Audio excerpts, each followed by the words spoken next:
Hare Krishna. Please accept my humble obeisances. All glories to Srila Prabhupada. So I believe we're live. I'd like to make a little test of the audio and the video. Let me know, everyone. Is the audio correct? Is it audible? You can let me know in the comment section.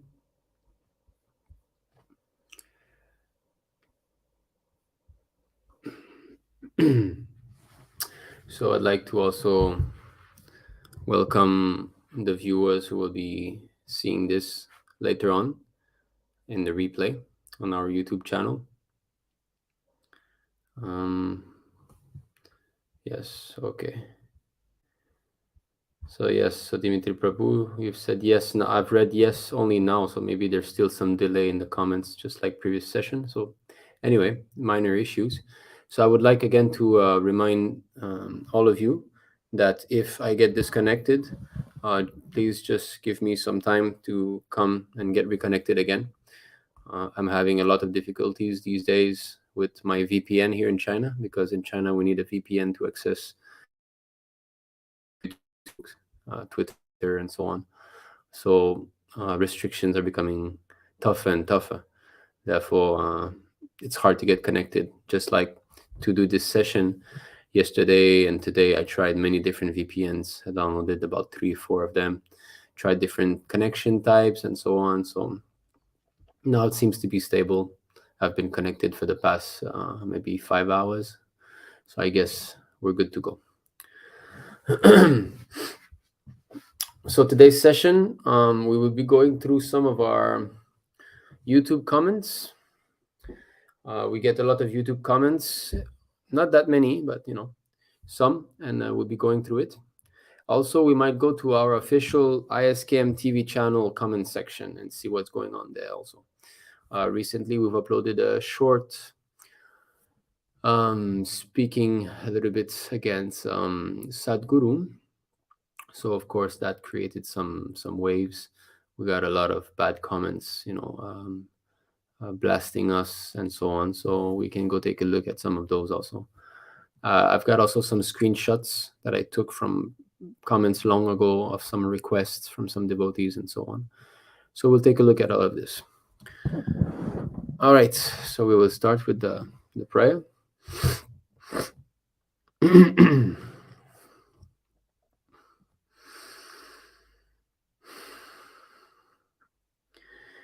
Om Gyanaatimirandasya Gyananjala-shalakaya Chakshurunmilitam Yena Taismai Shri Gurave Namah Shri Chaitanya Manobishtam Stapitam Yena Bhutale Swam Rupa Gadamahim Dadati Swapadantikam Vandeham Shri Guruho Shri Utam Padakamalam Shri Gurum Vaishnavamscha Shri Rupam Sagrajatam Sahagana Raghunantam Pitam Tam Sajivam Sadvaitam Savadutam Parijanam Sahitam Krishna Chaitanya Devam Shri Radha Krishna Padam Sahagana Lalita Shri Vishakam Vitamscha He Krishna Karuna Sindhu Dina Bandho Jagatpate Gopesha Gopika Kanta Radha Kanta Namostute Tapta Kanchana Gaurangi Radhe Vrindavaneshwari Vrishabhano Sute Devi Pranamami Haripriya Vanchakalpatarubhischa Kripa Sindhubhyevacha Patitanam Pavanebhyo Vaishnavebhyo Namo Namah Namam Vishnu Padaya Krishna Prishtaya Bhutale Shrimate Bhaktivedanta Swami Niti Namine Namaste Saraswati Devi Gauravani Pracharine Nirvishesha Shunyavadi Paschathyadi Shatarine Jai Shri Krishna Chaitanya Prabhu Nityananda Shri Advaita Gadadhara Shivasari Gaur Bhaktavrinda Hare Krishna Krishna Krishna Hare Hare Hare Rama Rama Rama Hare Hare. So thank you very much for joining, all of you. We are happy to have begun this. This is the 3rd Tuesday so far. So the previous videos have been going well. A lot of people also have been watching I've been watching it later on as a replay on our YouTube channel. So I'm happy that some of you are appreciating this, and thank you so much for giving me the opportunity to speak. It's engaging me in service. This way I'm not completely useless. So thank you so much. Okay, so today we'll be beginning. We'll go on our YouTube channel and try to see some of the comments. So we will begin by presenting.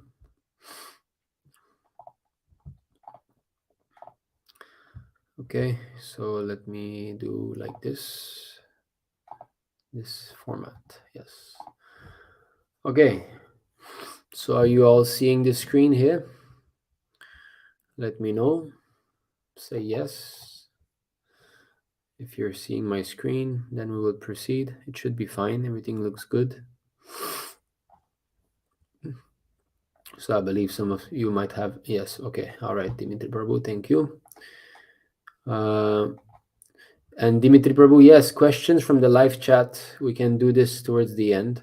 So any of you who will have, but please try to, we will be going through some topics now, right? Because some devotees will be asking questions in those YouTube comments, and try to keep it to the topic of such question. That would be nice, instead of asking different question, because today is not really a question and answer session. It's more of we're trying to discuss the topic that are already being asked by other devotees.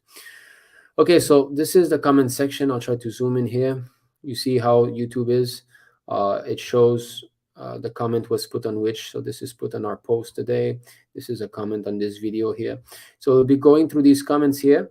Normally, the comments that people say Hare Krishna, Hari Bol, I just put a heart.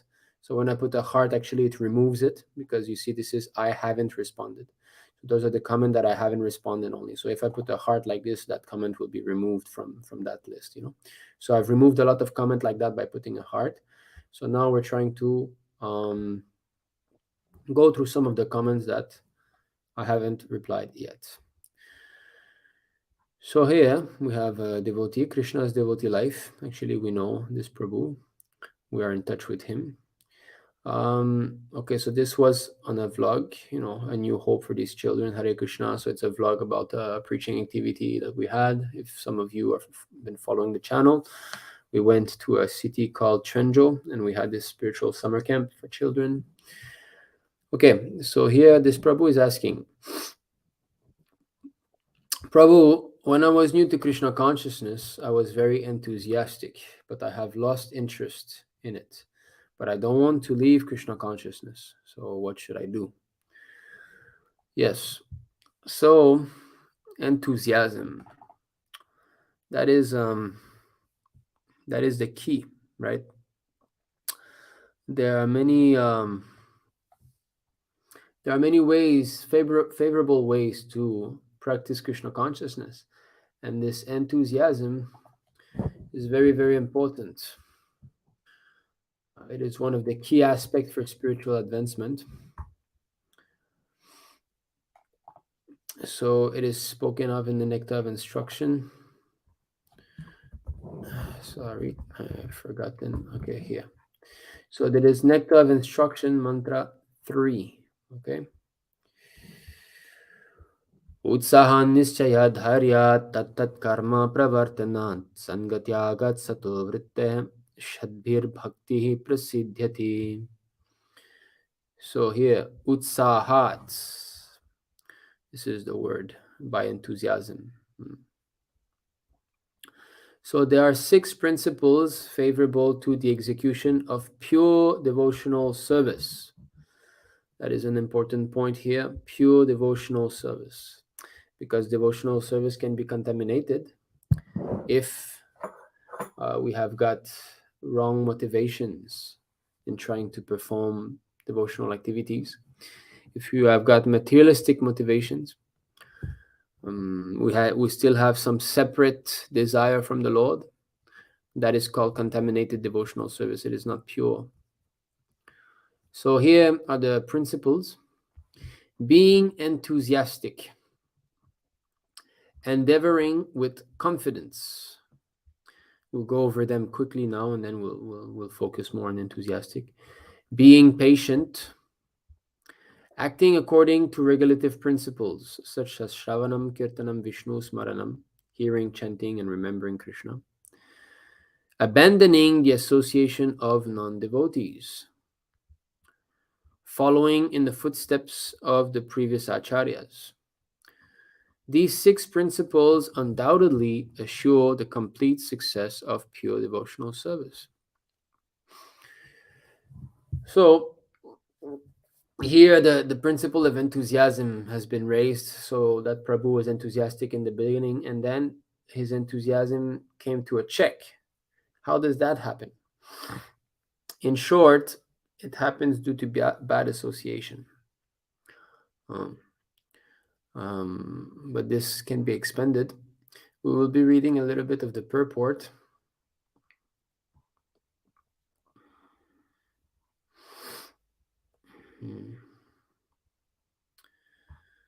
Okay.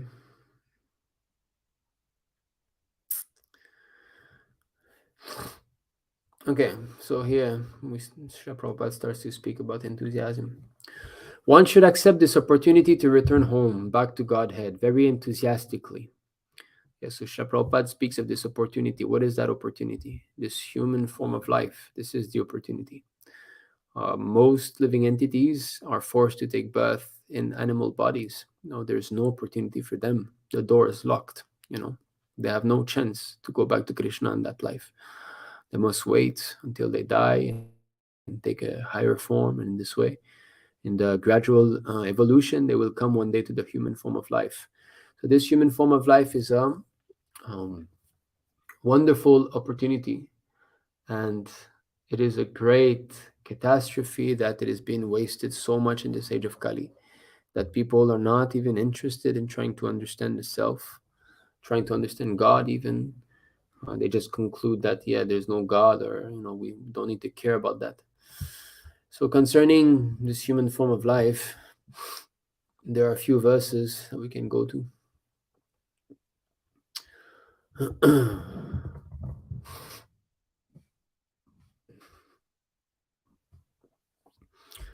So here, let me make this bigger. Human birth, human form of life. So this is Lord Brahma, Srimad Bhagavatam, Canto 3, Chapter 15, Text 24. Lord Brahma said, "My dear demigods, the human form of life is of such importance that we also desire to have such life. For in the human form, one can attain perfect religious truth and knowledge. If one in this human form of life does not understand the Supreme Personality of Godhead in his abode, it is to be understood that he is very much affected by the influence of external nature." Yes, so we are all under the grasp of Maya. We are completely bewildered by this curtain of illusion that is hiding us from the truth. And this curtain is very, very, very strong in the animal species. Therefore, the animal species are all in the mode of ignorance. We need to understand that the 3 modes of material nature, right? Sattva guna, Raj guna, Tama guna. They're not stereotyped in the sense that everything in Sattva guna is the same.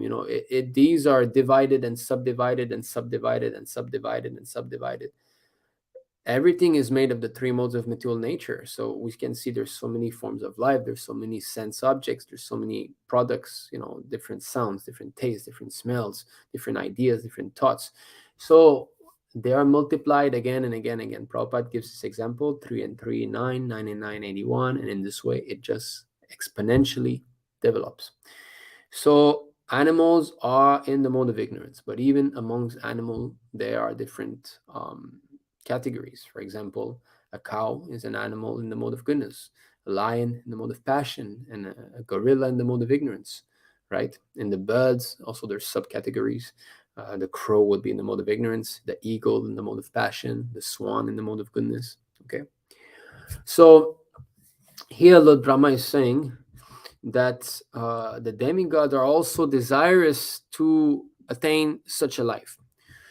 So this is true, but at the same time, we understand that the demigods are also fearful to come here. So there's both. For example, we hear many times from the Vedic literature the stories that some demigods are getting cursed to fall down here. So for them, sometimes it seems like a curse also. Why? Well, it can be understood even in our own life. we are eager for spiritual advancement, but sometimes we're afraid of the test that will come with it. We see in the lives of pure devotees like Haridas Thakur, who was he was whipped in many marketplace. Lord Jesus Christ was crucified. Prahlad Maharaj was almost killed by his father. So we see, Arjuna, he lost his son.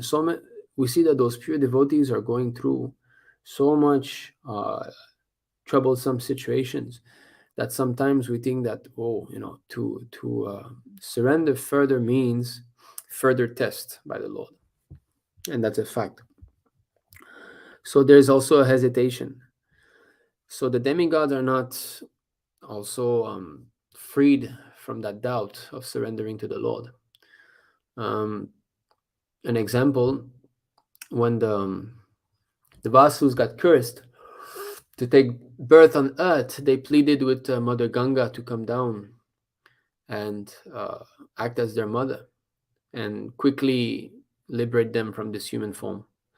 In other words, Ganga Devi, we hear the story with Maharaj Shantanu. Every time that she was giving birth to a child, she was throwing it in the river. And Maharaj Shantanu had vowed not to oppose to her doings. But actually, she was simply liberating the demigod quickly. So they did not want to come here, and they did not want to take birth in the womb of a human lady. They wanted to take birth at least in the womb of a demigoddess, Ganga Devi. So there's both sides. They want to come and they don't want to come also. They want to come because here spiritual advancement is done very quickly. We can take example even in our own life. Even though we are neophytes, we're not very much advanced, but compared to what we were before, the knowledge that we have developed, the vision by which we are seeing the world now, this is not easily achieved. And in the heavenly planets, the distractions are so intense that it is very difficult to become Krishna conscious, because sense gratification and spiritual life do not go hand in hand. It is like water and oil. And this is why when we indulge in sense gratification, our enthusiasm, which was the question, for devotional service will diminish. So that is the thing. And why do we indulge in sense gratification? Because we take the wrong association. We do not protect ourselves properly by staying in association of devotees. So they want to come here also and think about it. There's different levels of heavenly realms. It is said that there's 6 months. To say our 6 months is there's 112 hours. So our 1 year is there 124 hours. This is the closest level. There's also the Pitas, the ancestors. For them, their 1 month is our 24 hours. Our 1 month is their 24 hours. So let's say I start Krishna consciousness, I read the books, I chant and all, and within, let's say, 10 years, I achieve a steady platform of devotional service. Well, this 10 years for some of them is what? Let's say 12 times 10. For some of them is 120 days. It's a third of a year only. And for some of them, their 12 years is 12 days. And for higher than them, their 12 years, maybe a few seconds only. So in this way, we progress so fast, and compared to them. And there's some jealousy also. There's some envy towards human beings who advance spiritually. There is a verse concerning sannyasis. I do not know if I have saved that.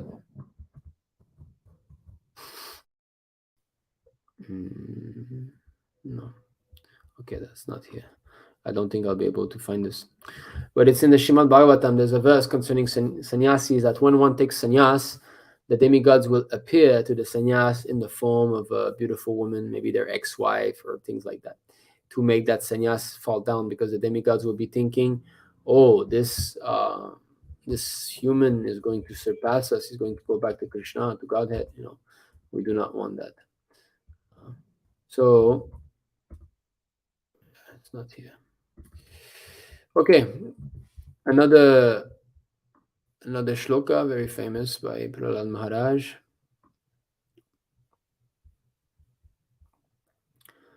Okay,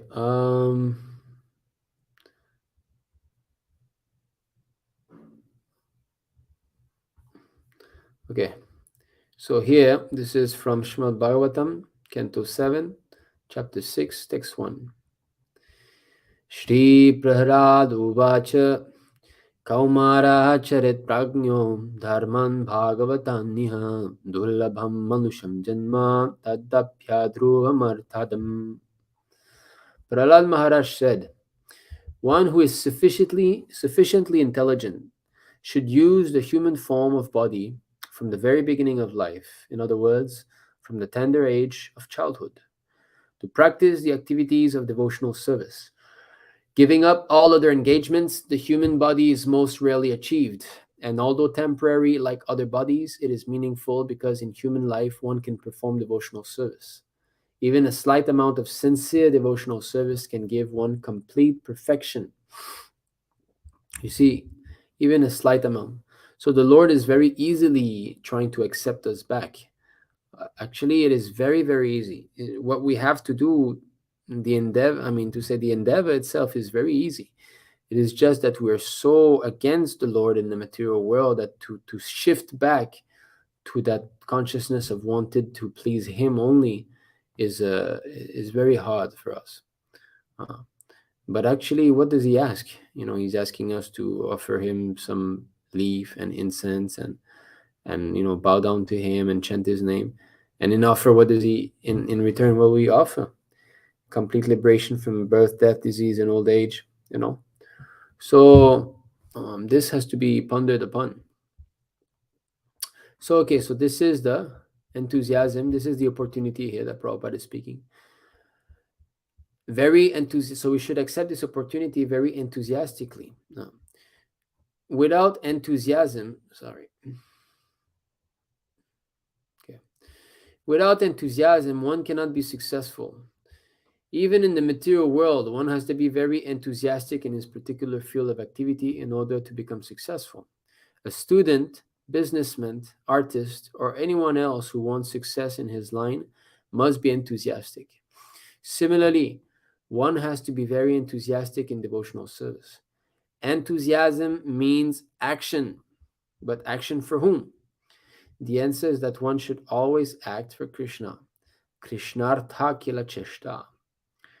In all phases of life, one has to perform devotional activities under the direction of the spiritual master in order to attain perfection in Bhakti Yoga. It is not that one has to confine or narrow one's activities. Krishna is all-pervading, therefore nothing is independent of Krishna, as Krishna himself states in the Bhagavad Gita. Maya tatam idam sarvam jagad avyakta murtina matsthani sarva bhutani nachaham teshva vastita. By me, in my unmanifested form, this entire universe is pervaded. All beings are in me, but I'm not in them. So, here Srila Prabhupada explains that we should try to see everything as a paraphernalia in the service of the Lord. Then Prabhupada here continues.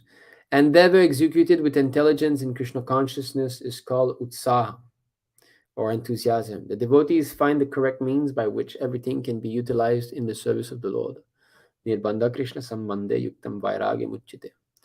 The execution of devotional service is not a matter of idle meditation, but practical action in the foreground of spiritual life. So basically,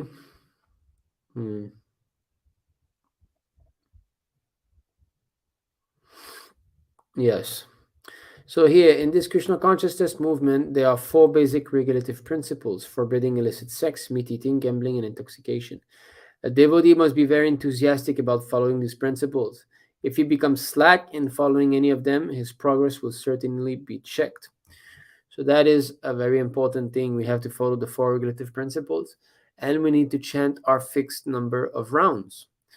Srila Prabhupada has given us 16 rounds. If we think that this is too much, then what about the 64 rounds that the Gaudiya Math initiated sannyasis under Srila Bhaktivedanta Saraswati were doing? They were chanting 64 rounds a day. So if we cannot even do 16, what is our position? 16 rounds doesn't take so much. This is, I mean, the matter is important, So, and just one verse before that, actually, it says the thing that spoiled devotional service. So here, this Prabhu was asking, I was enthusiastic in the beginning, and then it stopped. Why? So, one, eating more than necessary or collecting more funds than required. So, overeating or overstocking of money. Um, when we eat too much, it increases the bodily concept of life. Our whole point is to expand spiritually. That means expand the consciousness. But becoming fat or overeating, expands the material body. The material body becomes bigger. We're expanding in matter. So we are trying to become detached from this bodily concept. But if you're expanding in it, feeding the belly more than it requires, then how can you get off of it? It is very hard. And if you get more funds than required, yes, that will increase the false ego, that will increase greed. And when you have money, you want to be buying stuff. That means sense gratification, because it's an advanced devotee will know how to use money for Krishna. But us neophytes, we have to be very careful when we make money, because very easily we get carried away. Number two, over endeavoring for mundane things that are difficult to obtain. Okay, sorry, I haven't read the Sanskrit. It's a Atyahara prayasascha prajalpo niyamah graham janasangascha laulyam cha shabdhir bhakti vinashyati. So over endeavoring for mundane things that are very difficult to obtain. Oh, I have to start this new website to sell shoes, and I'll use the money for Krishna, and then every single day I'm just trying so hard to make this website nice, and I start to learn about each type of shoes and so on. This is just an example. There are millions of them, and in this way my whole consciousness becomes shoe consciousness, although I'm saying no, I'm doing it for Krishna. But practically speaking, there's no Krishna consciousness in my daily life anymore. I'm just thinking of this shoe, that shoe. I'm learning how to use Amazon. I'm doing this, that. I'm basically karmi working so hard, and why? Krishna has to be served with money that comes from a shoe business? No, Krishna doesn't need that. There's so many ways we can serve the Lord. There's so many ways we can advance spiritually. Why make so much money by it? So this over endeavoring will spoil our Krishna consciousness. Talking unnecessarily about mundane subject matters. Yes. Just like now there's a war going on, Russia and Ukraine. So sometimes devotees become very enthusiastic to speak about it. Why? There's no good guys in this. It's not that Ukraine is good, Russia is bad, or Russia is good. No, they're all bad. As soon as you're not Krishna consciousness, you're bad. That's all. I've read a quote recently, because everybody's saying Ukraine, Ukraine, Ukraine. Srila Prabhupada said that when civilians are being killed in wartime, it is simply a reaction for their killing poor innocent animals. So who, we might say those poor civilians, of course, from a mundane perspective, materially speaking, a Kshatriya should not attack civilians and so on. Okay, that's fine. But from a higher understanding, a spiritual understanding, when we understand that there's the soul, there's karmic activities and so on, they are taking their due, because they are slaughtering animals in the same manner, and therefore they are being killed like that. Now, it's not that we're putting them down and we're voting for Russia. No. We stay away from all this mundane talk. No need to discuss this thing. There's already so much distraction around. Why should we also discuss the thing that the karmis are so interested in discussing? These little frivol wars and things are like flash of lightnings when it comes to universal affairs. This whole universe will last for 311 trillion years. How many wars are taking place? How many, civilians are being killed and so on? You're going to be discussing about all of it? No. So when one's mind is dissatisfied in dwelling into all this frivolities of material existence, then we can understand that we're making spiritual progress. But if still we develop some taste in talking about that, no, because Ukrainian or like that means we still have some attachment for this material world. We are still trying to adjust. Prabhupada said, sometime in the river you see some stool. In India sometimes people they pass, right? So some stool, or other country also, some stool is floating in the water. So someone might be thinking, well, the stool on top is dry, so it's better than the stool below in the water. And the stool below is wet, it stains, but on top is dry. So after all, it is stool. Stool is stool.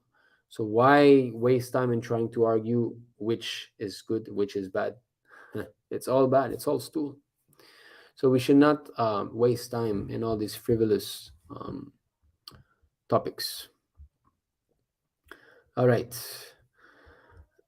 Oh, not this one. Yes. Okay. So practicing the scriptural rules and regulations only for the sake of following them and not for the sake of spiritual advancement. So if I like, I have to do like this, I have to do like that, but I don't care about advancing spiritually or loving Krishna, I just like to follow the regulation, that will spoil also. Or rejecting the rules and regulations of the scriptures and working independently or whimsically. So it's both sides. It's like walking on a wire. If you lean too much on the right, you'll fall. If you lean too much on the left, you'll fall. So you have to accept the rules and regulations for the sake of developing attachment to Krishna. That's all. 5, associating with worldly minded persons who are not interested in Krishna consciousness.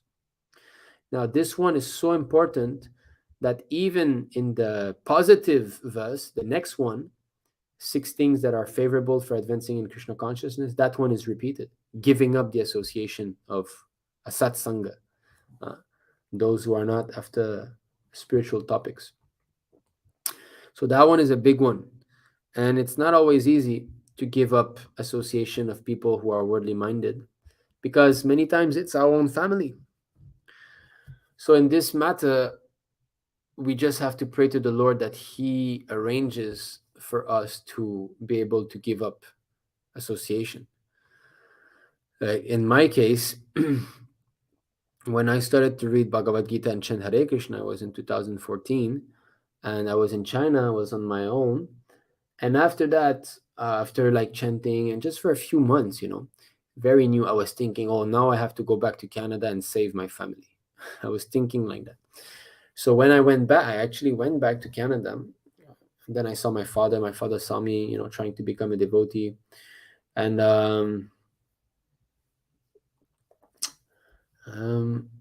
okay, there's a bit of conversation going on in the comment section. Please keep it simple. If you want to ask a question, but don't start some prajalpa there, some gossip happening. So okay, then when I went back to Canada, I hit a wall because I was very new in Krishna consciousness, and then there was my sisters, there was my mother, there was, my mother, she was a devotee before, but she kind of, slacked. My father is still, he's chanting, but except for my father in Canada, I did not have any association. I was actually back into the association, material association, and all my family. And I understood that I won't be able to advance spiritually here.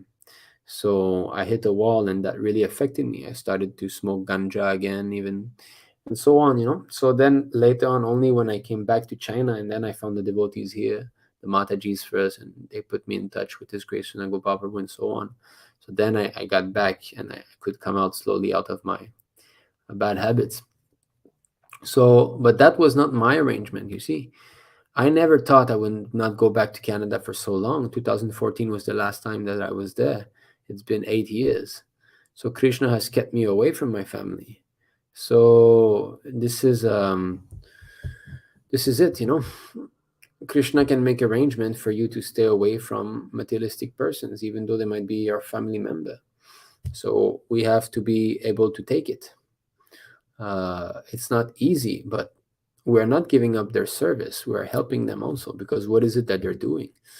Actually, family member, they don't know what is good for us. They speculate only. Oh, you get a job, you get a wife, you get married, you can buy a house and this and that. They think this is, they themselves are full of anxiety. They themselves are not happy in this kind of life, and they are encouraging us to take the exact same path, isn't it? So, that's why we have to be strong in thinking that, I personally, from my two sisters, because when my parents divorced, my father, he's not the same. My sisters don't have the same father as me. I'm the only child from my father. Anyway, in the West, this is very common. So when my mother divorced my father, then the three women were unprotected. My mother and my two sisters. They were the three of them unprotected, and it did not take long for them to all become polluted. Women and children can very easily become polluted, so they require very special care. We can see all this social media thing, how it's polluting women. You see that everywhere. The women are showing their body for free now, simply because they want some views. Because lust is so strong in the women body, so they're showing themselves. Because why? There's no men to protect them around. So anyway, so my sister, she started to drink. I learned drinking from one of my sister. My other sister, she started to drink, to smoke ganja. I learned to smoke ganja from her. So what kind of family is this? You see, I learned all bad things. So family members, this is a concept that we are accustomed, because we think we're this body, but actually they're not really our well wisher. Well wishers are the devotees, the Lord, His pure devotees. Okay, so this is the verse. This is why we will be losing our enthusiasm, because of these 6 things here. Okay, so when we indulge in when we indulge in one of these things, our Krishna consciousness will be spoiled. So we have to be careful. And actually, enthusiasm will be on a steady platform when we reach the second platform of transcendental life. When we become a Madhyamadikari, then our enthusiasm will stay. Why is that?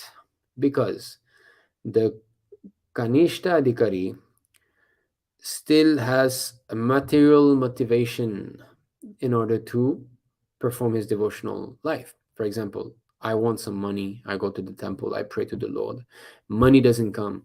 My enthusiasm to go to the temple fails because it is under conditions. But the Madhyamidikari is doing it simply because it pleases the Lord, it pleases his spiritual master. So that is the motivation. So whether he's falling sick, or he doesn't have money, or he's under suffering, he doesn't care about these things, because this has nothing to do with his devotional life. His devotional life will continue to happen no matter what. So we have the great opportunity to have the association of His Grace in the Gopal Prabhu. So he never missed a Mangal Arati in his 45 years of being a devotee. Or he missed once, I think, or a few times. But when he did, he fasted the entire day. So serious he is. Even when he was sick, he was going to Mangal Arati. So this kind of determination will come once the material desire in the heart will have been purified sufficiently, so that we reach the platform of Nishta, which means being steady in devotional service. Okay, now we spent already quite some time on this one question. I'm going back here to sharing the screen. Okay, we continue. Anandini Mataji here was saying, very inspiring training, Prabhu. Hare Krishna. So this is a short that we did for our son. Haribol Prabhuji, this inspires us. Thanks for sharing. We will also start teaching our kids on how to offer boga and worship. Yes, that is very nice. Trying to engage our children into doing devotional activities, very important. Okay, here, does nap time sattvic activity? So here in this short here, I had shown one of our schedule for our son. So one of the, nap time is around, he takes his nap around 1:30. So this person here is asking if nap time is also sattvic activity. So sleeping is actually an activity in the mode of ignorance, and that's why we have to be diminishing it. So Srila Prabhupada says that, I'm not going to go see that verse, but in the Bhagavad Gita, Krishna says that one who regulates his habit of eating, sleeping, recreation can perform yoga. So our eating and sleeping has to be properly regulated. One who sleeps too much, does not sleep a lot, eat too much, does not eat enough, he will feel difficulty in performing bhakti yoga. So Prabhupada in a purport, he writes that if we sleep more than 6 hours in our 24 hours, we are being influenced by the mode of ignorance. So that is judging meter. We know that, okay, let's say if at night I sleep 5 hours, then I should take a 1 hour nap. And if we see that we are not capable of going with 6 hours only, so we should understand that we are being influenced. There's something else in our life that is influencing, and we have to try to find that out, what it is.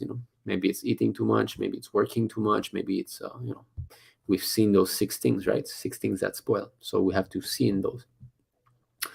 So nap time is not sadvik, but it might be necessary if someone feels too tired.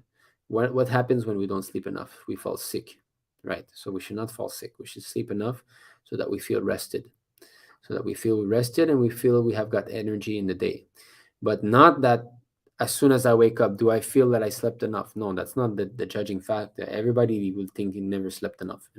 When you wake up, nobody wakes up and wow, fully energetic. It's not like that. You must force yourself to wake up. You must go take a good energizing shower, not hot. If you're under the hot shower, then you come out all wobbly. It should be cool, or at least lukewarm maximum. And then you shake off all that tamoguna from your sleeping, and then you start your devotional activities. So nap time is not sadvik, but if it helps you gain back some boost, and then later on you continue your devotional service, um, it is useful. Okay, let us see. Okay, yeah, so this is, yes, a lot of people ask me for the songs in my video. So generally we take from Agnidev Das Bhajan. Okay, so here she's asking, can you give a link to the 10 offenses given in the talk? Yeah, so you can, so type on Google, and oh no, I think I went to a specific verse. Can you give the link to the 10 offenses given in the talk? I forgot, because we went into a specific verse, I think, on that lecture, where all the offenses were spoken of. Anyway, I'll reply to this later on.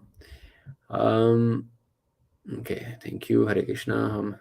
So how many rounds do you do, Prabhuji? I just do 16 rounds. I'm a very basic devotee. Okay. Okay, Aditya Shri Kumar. I don't know if this is our Aditya. So Hare Krishna Prabhu, please accept my humble obeisances. All glories to Shri Prabhupada and Vaishnavas. Prabhu, I used to consider my parents the best, but I must say that Vaishnavas' parents, such as yourself, are the best parents in this whole world. So thank you so much for your kind words of appreciation. I don't think I'm the best parent at all. I have so much to learn. I'm doing so many things wrong. So, but it's a fact that Vaishnava parents, not that I am one, but Vaishnava parents are the best. They try to make their children Krishna conscious. Pita na sasyat. So do not become a father unless you can deliver your child. So unless we are ready to beget children, we should not beget children too fast. In former ages in Satya Yoga, they used to. Okay, I see that there's a lot happening in the comment section.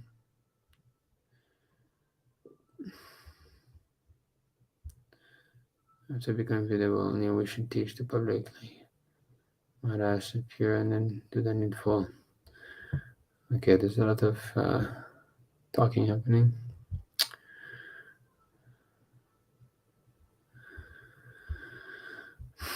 Okay, so please, Radha Bhav,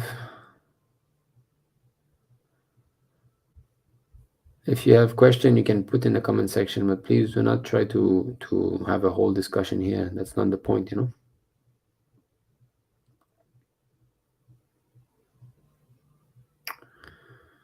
Okay. Okay, let's go. Since you're all talking, I guess we'll have to go directly here. So let me see what is that you're discussing.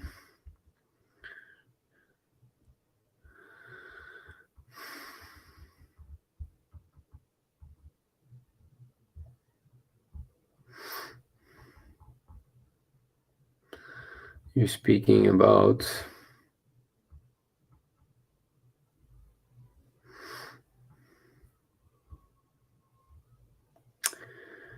you see that is not very nice etiquette that you're coming here and starting a debate in the comment section so that I have to intervene. So Radha Bhavisan, there's no free will. If yes, then tell me who created this desire in the jivas as Tatasha Jagat to look towards material world. Answer is Krishna.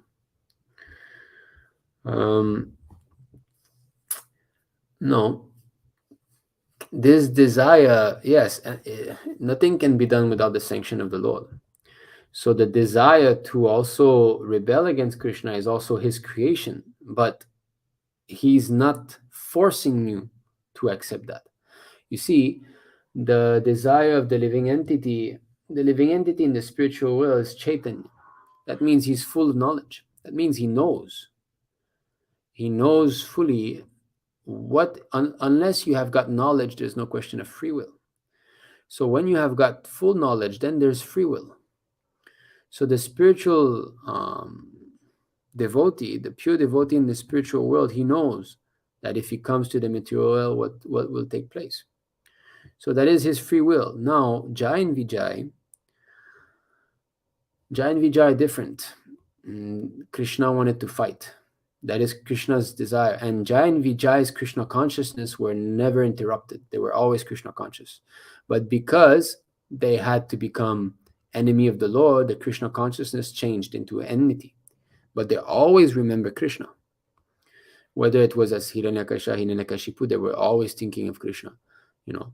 So in this way, and then later on, all the other incarnation that they took to fight with the Lord, they were always thinking of Krishna. So that was Krishna's arrangement, yes. But our coming to the material world is not Krishna's will. We cannot blame him. And we have to understand that, yes, we were with Krishna one day. Srila Prabhupada named his magazine Back to Godhead. Why he has chosen this word, back to Godhead? This is a great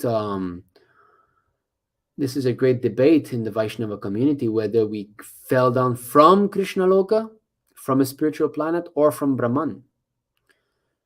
Prabhupada is very clear on that. We were all with Krishna at one point. Even Sri Chaitanya Mahaprabhu, he's saying Nitya Krishna Das, eternal. You cannot say the word eternal applies to past and future. So Sri Chaitanya Mahaprabhu is telling us we are Nitya Krishna Das. We have always been an eternal servant of Krishna. But it has been so long that we're in this material world that is anadi. We say anadi karamapale. So it's been so long. There's no beginning. Why? Because it's before the beginning of this very universe that we have been in this material world. One time in 1970, when the devotees were traveling with Srila Prabhupada, now I'm repeating what the devotee who was with Srila Prabhupada himself has heard. Srila Prabhupada's God brothers were saying that we, this falling souls in the spirit, in the material world, fell from Brahman. They did not fall from the spiritual planet. And Srila Prabhupada specifically said that this is because they are infected with Mayavad philosophy. So to think that one falls from Brahman, which is something that has been promoted even by some guru in ISKCON, is an effect of being contaminated with Mayavad philosophy.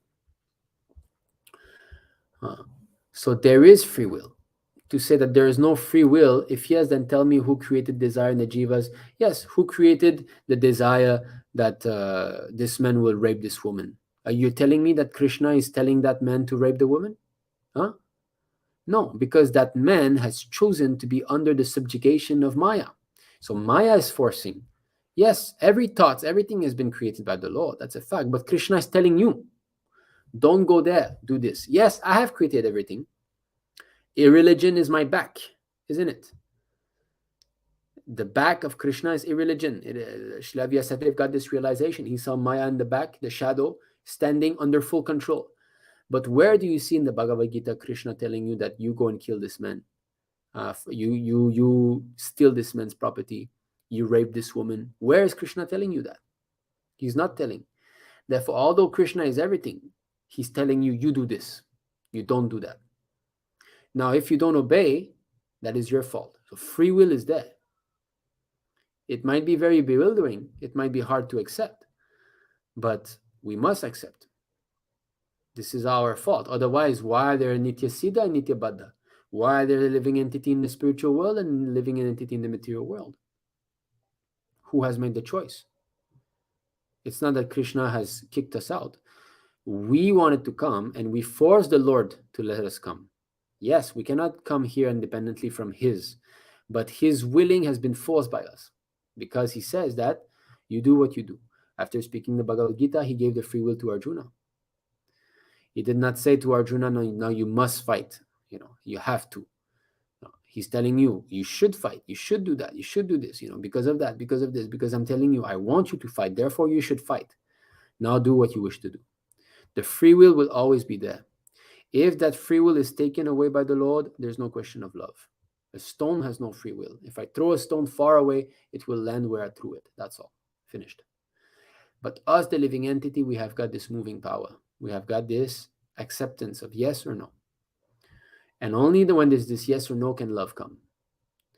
You cannot force anyone to love. The example, when a husband has his wife loved the husband out of free will. A gross example, they're having sex in intercourse because they are attached to one another. It also out of free will. But the same act, the same sexual intercourse, when the man is forcing the woman, is called rape. Why? It is exactly the same thing. Nothing else has changed. But one is called rape. It is a criminal activity that is to put the man into prison. And the other one, they say so-called love, and everybody is so-called happy. Why? So free will is the basis of love. So yes, Krishna creates that desire, but he's telling you not to accept that desire. Look towards me. And if you stop looking towards Krishna, then where will you look upon? You must look at Maya, because there's only two things, light and shadow, side by side. There's no middle line. So if you stop looking at Krishna, then you must start to look at Maya. So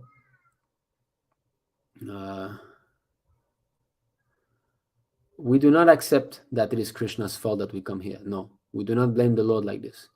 That is still under the influence of Maya, because we have disobeyed the Lord. We are come here out of complete rebellious nature. And now we are saying, yes, it's his fault that I'm here. So what Krishna want people, like I'm speaking about those civilians being killed in the war. So is Krishna doing this? So what, Krishna is a maniac God that simply wants to torture us like a mean kid who's hurting the ants? You think that this is very nice philosophy? Then why should I worship Krishna? I will try to find some real God, not this so-called God who wants everybody to suffer.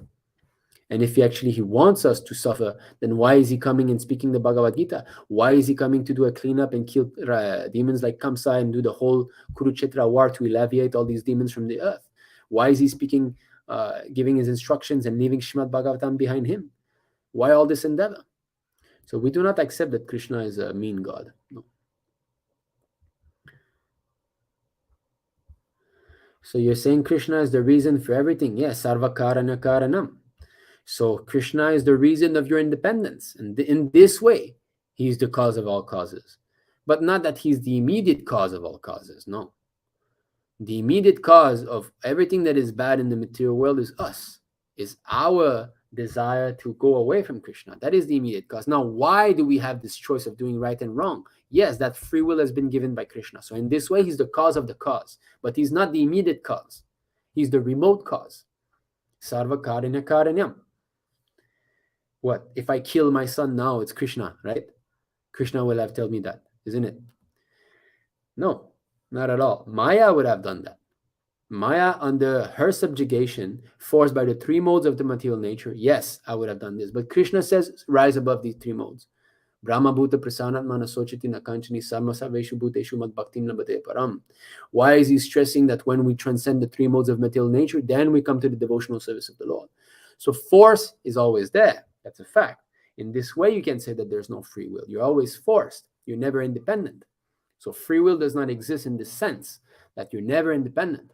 But to be dependent on Krishna or dependent on Maya, that is your little speck of free will. That is there. And that is true. That is not illusion. That is a fact. So, now there's been some arguments. Let's see the newest comment here.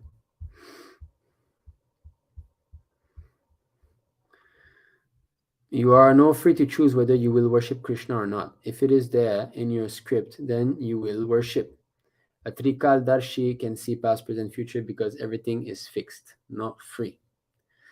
Now, the thing is, you cannot come to worship Krishna directly like a pure devotee does. That's a fact. But you can have the inclination to want to become purified, and that is there. So pious and sinful activities are enunciated in the Vedas so that slowly you can develop some tendency to commit pious activities. And in this way, you become more and more purified, and then you get more and more knowledge. And when you get more and more knowledge, you start to discern what is spirit, what is matter. And then again, free will is there. What are you going to do now? Are you going to go that way or are you going to go this way? If you go this way, you will be forced by Krishna to approach him more and more and more. He will give you the intelligence. Krishna says, to those who are constantly devoted to me, I give them the understanding by which they can come to me. Right? So, what does he say? Okay, let's go see. This is Bhagavad Gita. Is it 10, 11 out? Yeah, okay, so you see, Bhagavad Gita, Tesham satata yuktanam bhajatam priti purvakam dadami buddhi yogam tam yena mam upayandite. To those who are constantly devoted and worship me with love, I give the understanding by which they can come to me. So Krishna is not saying, I give them the understanding, only them. I choose who is coming to me and worship me with love. No. He's saying to those who are constantly devoted and worship me with love. Now, to come to that platform, yes, there is some many stages of purification. That's why Karma Kanda section of the Vedas is the Jnana Kanda is the Upasana Kanda is there. All of this, but it's all based on free will. Am I going to do one step further or I'm going to go backwards? Am I going to go further? And the more one comes to realize his identity, spiritual identity, the more he rises to the mode of goodness and start to get real knowledge, the more his free will is perceivable. The animals, practically, they have no free will. They are fully under the grip of the three modes of material nature, but the human being, he has got, especially those who are more advanced. Very, very low human being, also practically free will is gone. They're simply becoming purified by burning the remnants of karma. That's all. And then it alleviates, and then slowly they rise up. And then he says, again, Tesham evanukam partam aham ajnanacham tamah nasham yamyatma bhavasto jnana deepena bhasvata. Out of compassion for them, I, dwelling in their hearts, destroy with the shining lamp of knowledge the darkness born of ignorance. So out of compassion for them, those who are endeavoring. So the Lord is saying, yes, there are people who endeavor and there are people who don't endeavor. And who are those people who don't endeavor? The demons. And what is he saying? You see, two types of created beings, the demoniac. The transcendental qualities are conducive to liberation, whereas the demonic qualities make for bondage. Do not worry, O son of Pandu, for you are born with the divine qualities. So yes, but why those divine and demoniac have been given? There's a cause. The Lord gives 331:1, right? So in accordance with the activities of someone, then the Lord will give a specific type of nature. It's not that the Lord will throw dice and this person gives that, this person gives that. No. O son of Prita, in this world there are two kinds of created beings. One is called the divine and other demonic. I have already explained to you at length the divine. So what he's going to say? What about those demoniac? He's going to say,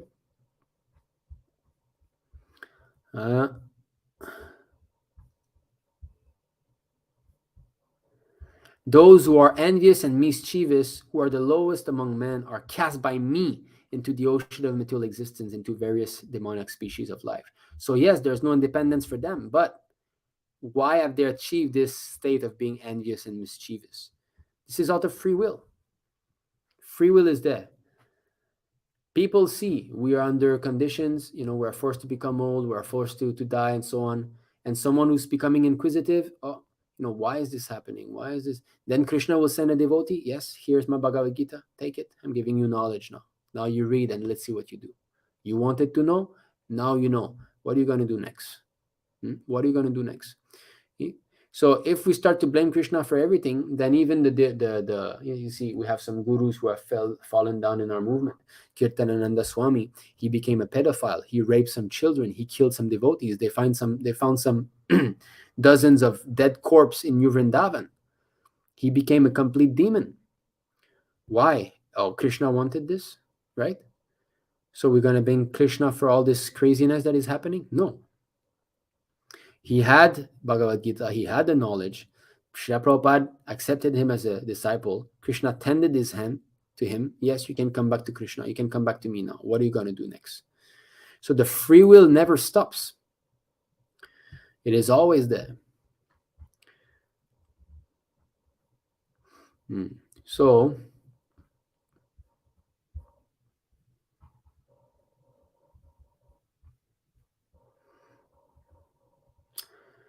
Abhada Jiva is answering. Fools believe him. Pure devotee should take classes not at Bhada Jiva without in the presence of a pure devotee. Yes, I'm not a pure devotee. And this is why we have to speak from Srila Prabhupada's books. So now it's going to be enough of you, my friend. Bye-bye. So, and I think that understanding Krishna from wrong source will prove fruitless. Yes, so therefore we're not going to listen to you, my friend. Bye-bye. All right, so there we go. So this is what happens sometimes. We get some people like this that come. But you see, so he's saying that we have to hear only from self-realized soul. So therefore, why Srila Prabhupada gave authorization for his disciples to give classes? If we have to hear only from the Uttamadhikari. No. We can hear also from devotees who are not completely self-realized, as long as those devotees speak on the strength of the realized devotee. Then, yes, not that I have to speak my own realizations when I'm not self-realized. We can speak our own realization as long as they are confirmed with the instructions of the pure devotee. In this way, it is proper. So you can see such people are bewildered, blaming Krishna. What is this? Blaming Krishna for everything that is happening? Fools they are, and this other, what was his name? Rob something, if you learn from the wrong source. Why I've blocked him? Because I've seen his comments previously in one of my YouTube video, and he's also this kind of person, he comes to find fault. Anyway, so we shall continue. We shall not care for people like this. We are speaking on the strength of Srila Prabhupada's books. We know that we are correct because we can confirm, we can see from Shastra. This is how we have to see things. So those people don't have faith in the scriptures, and that's why they will remain neophytes. They will not be able to continue. Because one who doesn't have faith in Shastra, he cannot make progress. He cannot achieve the second platform of devotional service. If I don't have faith in the scriptures, then I won't be conducted by my own mental speculation. And how will I make progress in this way? So, okay, we're going back. I think now we're already 1 hour in the talk. So maybe now I will go see some of the previous comments that I had saved. Let me see. Okay, maybe you have asked some questions in the I'm not going to be able to, because there was a lot of that spam going on. I don't know if anyone has if you've put a question, okay, let's do like this. If you've put a question in the comment section, put it again now. so that I can see, So 20 Arnav Deshmukh. Could you please go copy paste your question and put it again now so that I don't have to scroll? Okay, now we have got Vishal is saying, what your thought about Amarendra Das of ISKCON? He looks saintly. Then Bhave Kumar is saying, yes, Amarendra Das is very great devotee of Krishna. So to get into that, it will take a huge session. Oh, now this has to do with why we are called ISKM and not ISKCON. And this is a really big, we have done a lot of work on this topic. First of all, we need to, one thing is this. Unless we ourselves reach the second platform of devotional service, unless we ourselves become Madhyamadikari, we cannot know who is who. We cannot recognize who is a Mahabhagavata, we cannot recognize who is a Madhyamadikari, and we cannot recognize who is a devotee, who is a Kanishta, neophyte devotee. And this is, I think, Madhya 1672. Yes, I think so. This speaks of the Madhyamadikari. So I think I had opened this before already. Okay. So this verse is very important to understand the Madhyamadikari. Okay, anyway, it goes in this way. A person who is always chanting the holy name of the Lord is to be considered a first-class Vaishnava, and your duty is to serve his lotus feet. This is Madhya 1672. But here in the purport, Srila Bhaktivedanta Saraswati Thakur says that any Vaishnava who is constantly chanting the holy name of the Lord should be considered to have attained the second platform of Vaishnavism. Such a devotee is superior to a neophyte who has just learned to chant the holy name of the Lord. A neophyte devotee simply tries to chant the holy name, whereas the advanced devotee is accustomed to chanting and takes pleasure in it. Such an advanced devotee is called Madhyama Bhagavata. So it's the second class, which indicates that he has attained the intermediate stage between the neophyte and the perfect devotee. Generally, a devotee in the intermediate stage becomes a preacher. A neophyte devotee or an ordinary person should worship the Madhyam Bhagavata, who is a vaya medium. So the Madhyamadikari is the vaya medium between the neophyte and the Uttamadikari. Okay. Now, let me see here.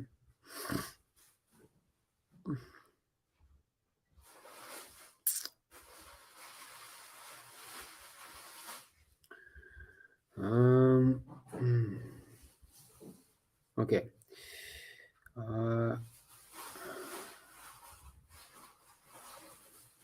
Okay, here, you see. So, an intermediate devotee is greatly attracted to chanting the holy name. And by chanting, he is elevated to the platform of love. Very well.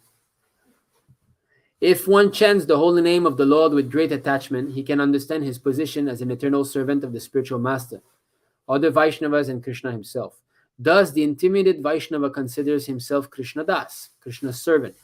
He therefore preaches Krishna consciousness to innocent neophytes and stresses the importance of chanting the Hare Krishna Mahamantra. An intermediate devotee can identify the non-devotee or motivated devotee.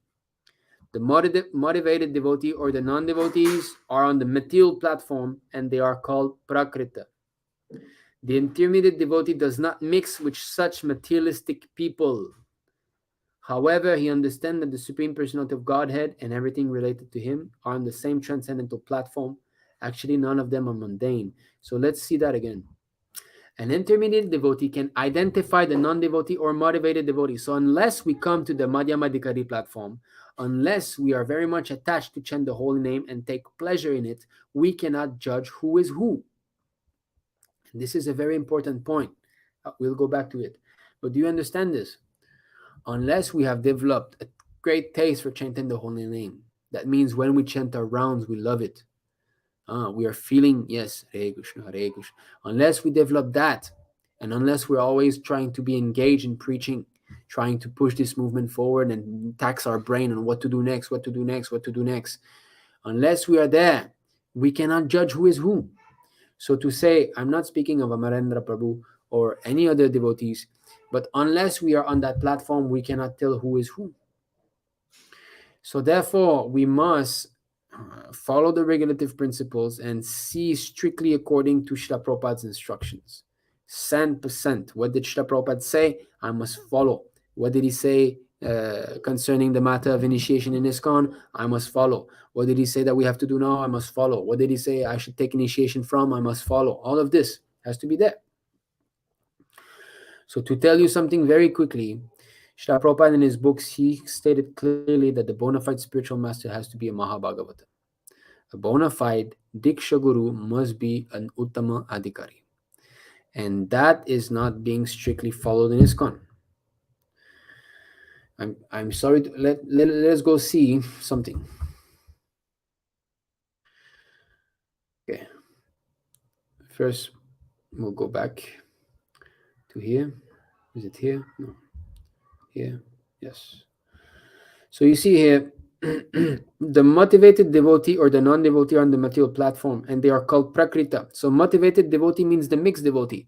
He wants to be famous by performing his devotional activity. He likes that people listen to him. He likes that people know him, or he wants some beautiful women to follow him, or he wants some money out of it. He's mixed. He's not pure. His devotional activities is not motivated by a pure service to render loving service to the Lord. It is motivated by his own selfish, separate endeavor. It is not fully in line with Prabhupada and Krishna. So the motivated and the devotee and the non-devotee are on the material platform, and they are called prakrita. The intermediate devotee does not mix with such materialistic people. So the Madhyamadikari knows who is a Kanishtanikari, and he doesn't want to associate with them. If they're willing to take his association, he will give. In other words, if the prakrita bhakta, the materialistic devotee, he is willing to advance further, then the Madhyamadikari will help him to understand the distinction between pure devotional service and contaminated devotional service. He will help him. But if the Prakrita Bhakta thinks that he knows, no, I know, I'm a great preacher, this, that, and he wants to hear nothing, then the Madhyamadikari will stay far away from such a devotee, because he will not want to be contaminated by his association. Because he knows, I want pure devotional service, and this devotee is promoting something else. Therefore, let me stay away. But still, however, he understands that the Supreme Personality of Godhead and everything related to him are on the same transcendental platform. Actually, none of them are mundane. So therefore, this distinction, even though the Kanishta Adhikari is a neophyte, he's respected. It's not that we should bash one another.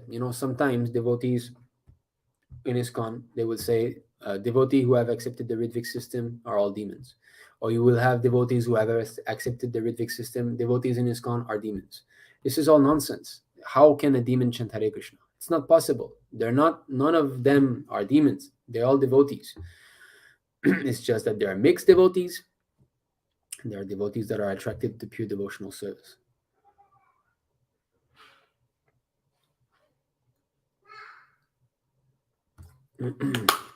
So now, what I want to show you something. Okay, here is the list of initiating spiritual master in ISKCON. List of initiating gurus in ISKCON. Okay, I do not want to be committing, speaking bad against any of them for no reason.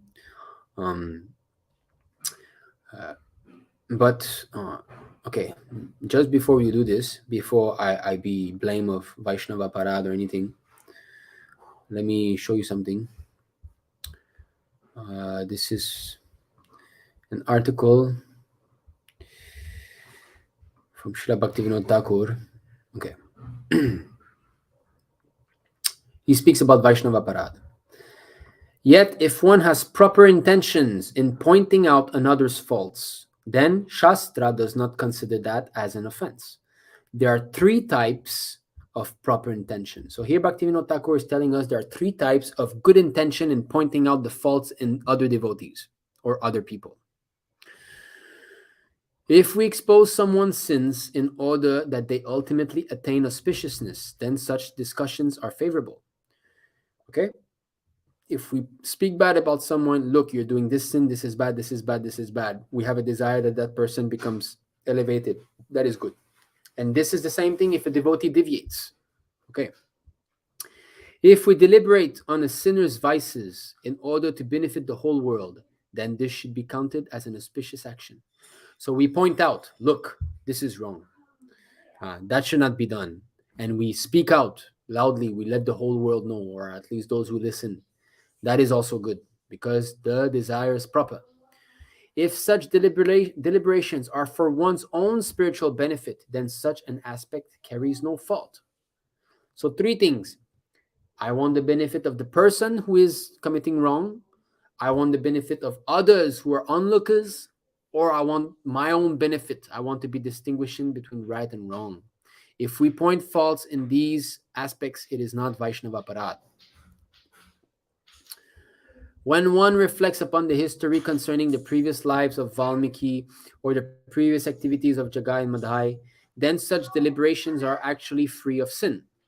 When a disciple prays to the Guru to identify a true Vaishnava, the Guru, desiring auspiciousness for the disciple and the whole world, may draw attention to a non-Vaishnava whose behavior is actually unholy, as well as those who are saintly Vaishnavas.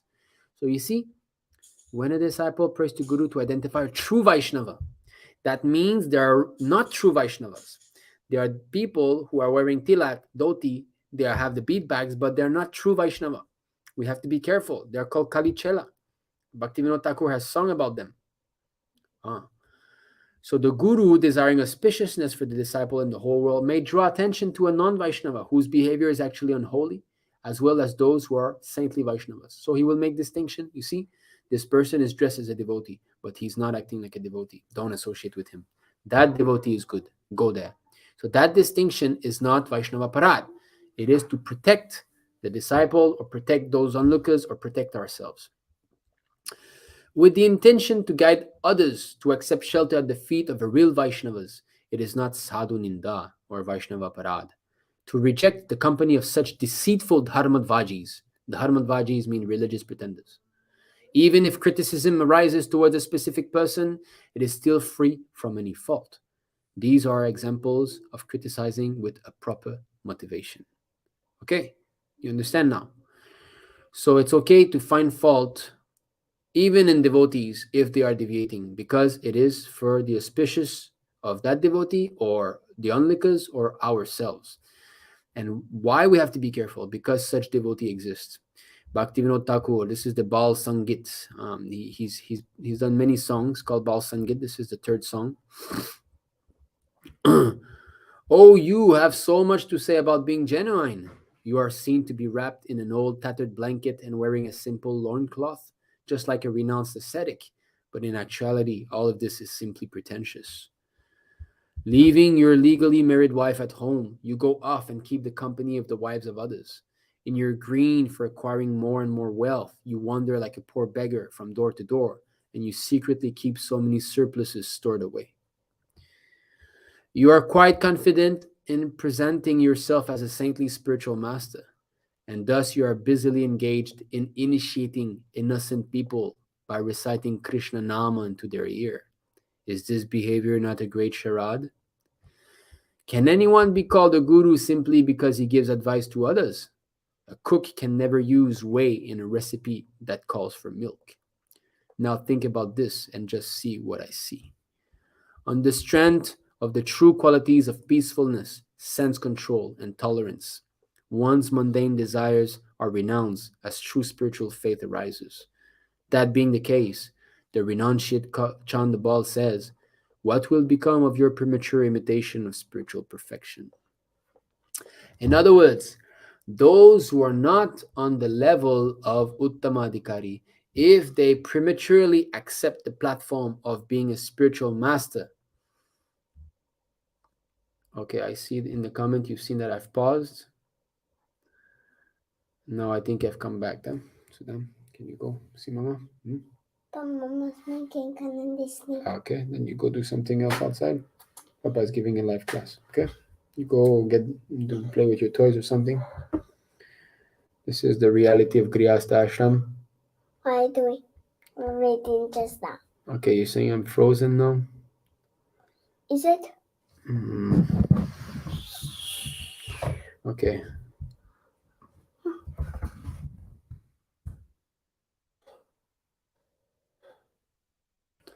Why is my Wi-Fi so bad now? What is happening? Oh, okay, I understand.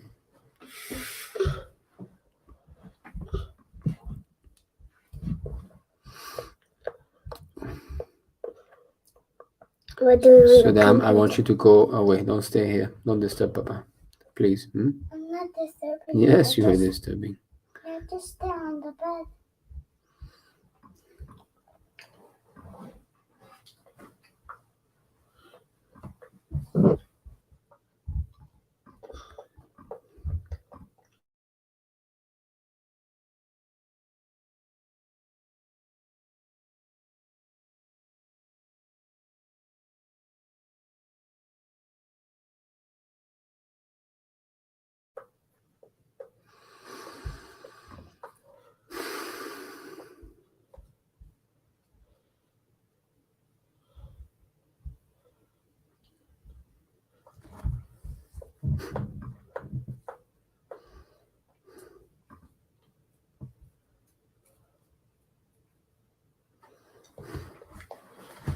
So then, can you please?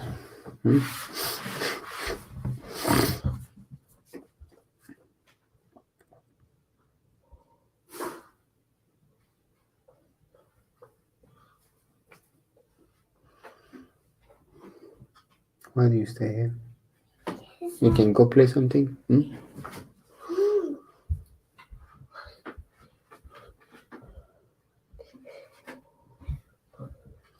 Am I here? Okay, can you hear me now? Because I'm not connected to the VPN. Okay, now it's okay. Okay, so am I back? I think I'm back, right? I'm talking to the devotees. So, okay, yes. So have you heard the whole paragraph that I've read of Srila Bhaktivedanta Thakur concerning when it was okay to find fault? Have you heard all of this? The paragraph where Bhaktivedanta Thakur is saying, there's three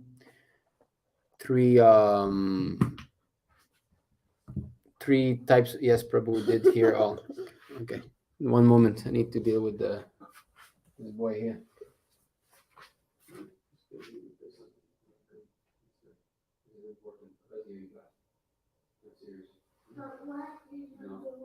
Yes, the devotee are there. They cannot see, doesn't mean they're not there. They're there. You don't disturb them. Do you play with your toys? Can you go play that? Do you play with this? I'll shake.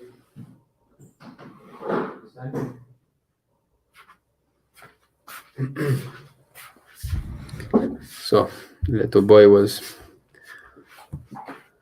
curious. Okay, so you have heard.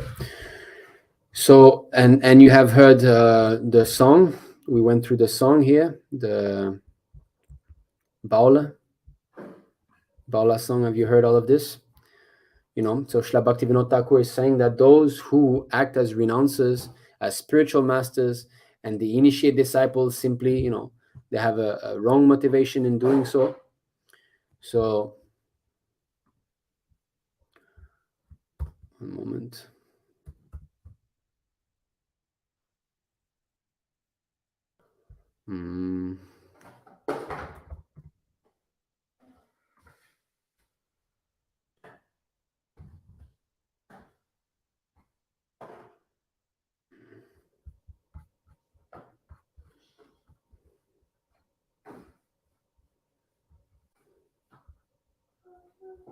Okay, you see this here? Yeah. So, Srila Bhaktisiddhanta has stated, when childish people think themselves Mahabhagavatas and act in defiance of the Vaishnava spiritual master, such behavior simply holds them back from receiving the mercy of a Vaishnava guru. So when people think themselves Mahabhagavatas and they take the post of a spiritual master prematurely, that will cause them to be blocked from the mercy of the Vaishnava guru. And here, you see this. This is very important. I want you all to look carefully. So this is a conversation with Srila Bhaktisiddhanta Saraswati Thakur. So Rajan Babu is asking, isn't the Kanishta Adhikari qualified to give initiation into the mantra? Srila Saraswati Prabhupada, where is the Kanishta Adhikari coming from? Who gave him the Adhikar? A Kanishta Adhikari can never become a guru. Rajan Babu, can a Madhyama Adhikari give Diksha?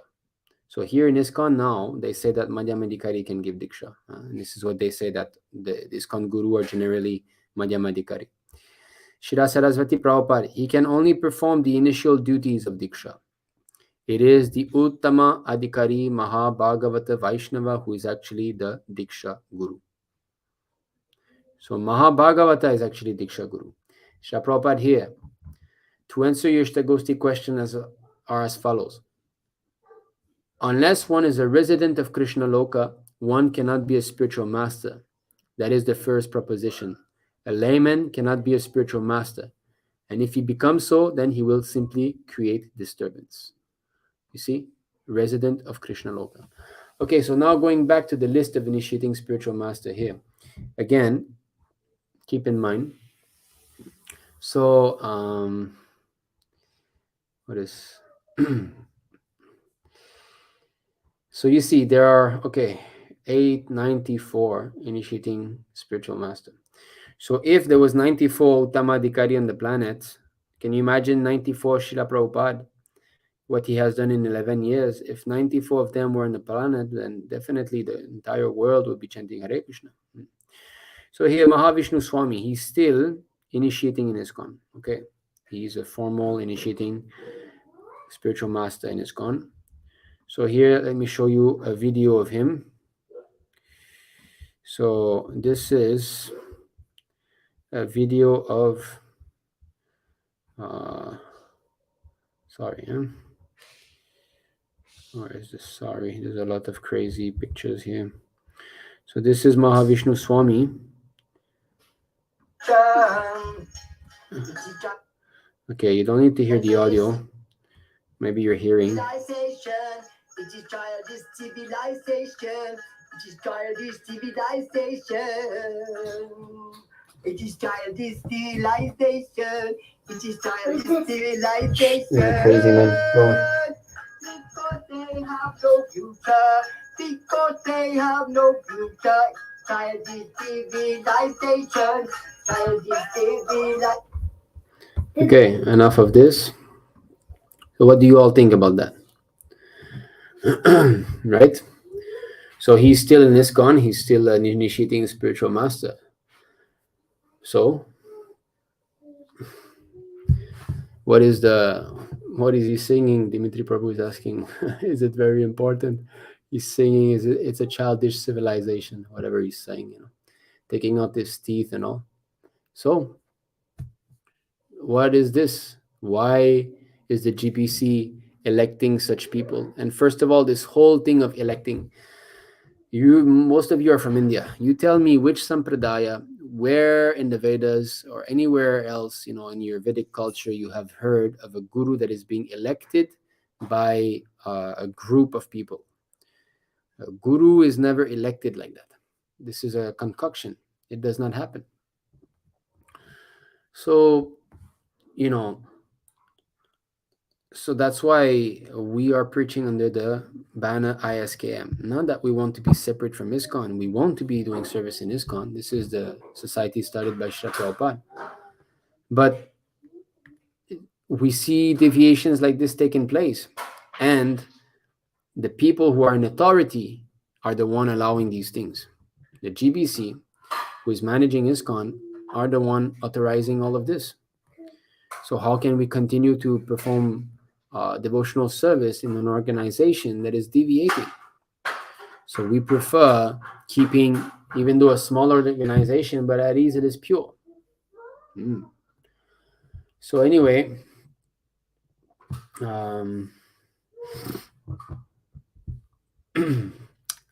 I cannot get too much into, if we get too much into this topic, then I can finish everything, but there's it's going to take a long time, and we try to keep this session still relatively short, but there are some links that I'll be sharing with you.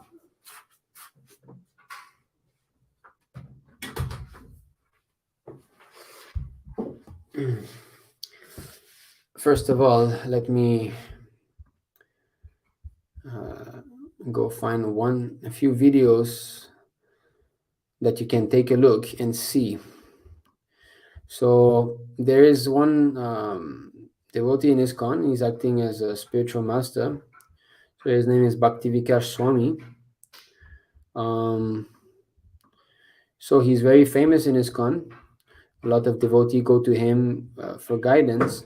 So what we have humbly done is that we have made a video analyzing his speech concerning, Diksha and Guru and all. So I'm putting it in the link in the description here. I mean, in the chat tab. So I've put first part, and I'm putting second part. Okay, just one moment.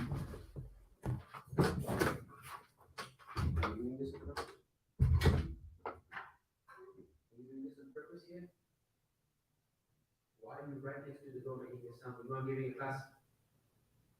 Come in. Your mother cannot engage you properly before we can sleep. Come in. Sit. It's not your fault. It's your mother's fault.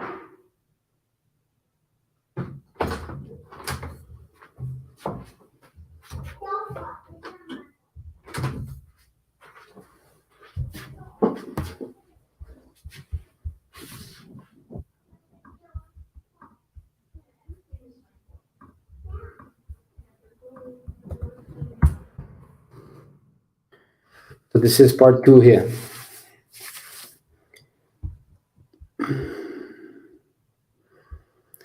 Okay, so you take this, you watch, the 2 links are here. You can take your time in watching all of this. Okay.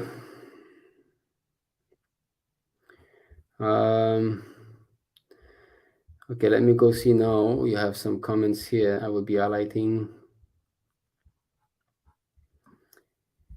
So Dr. Narayan Nalamala, why our ISKCON had 3 different types? One is ISKM, another one ISKM, another one GPC followed system. All are following Prabhupada rules and regulations. Yeah, so this is the topic that we're discussing now. So please try to go and watch those videos that I've put in the comment section. This is very intricate. It is not that we are saying that they're not devotees, they're this. It's not like that.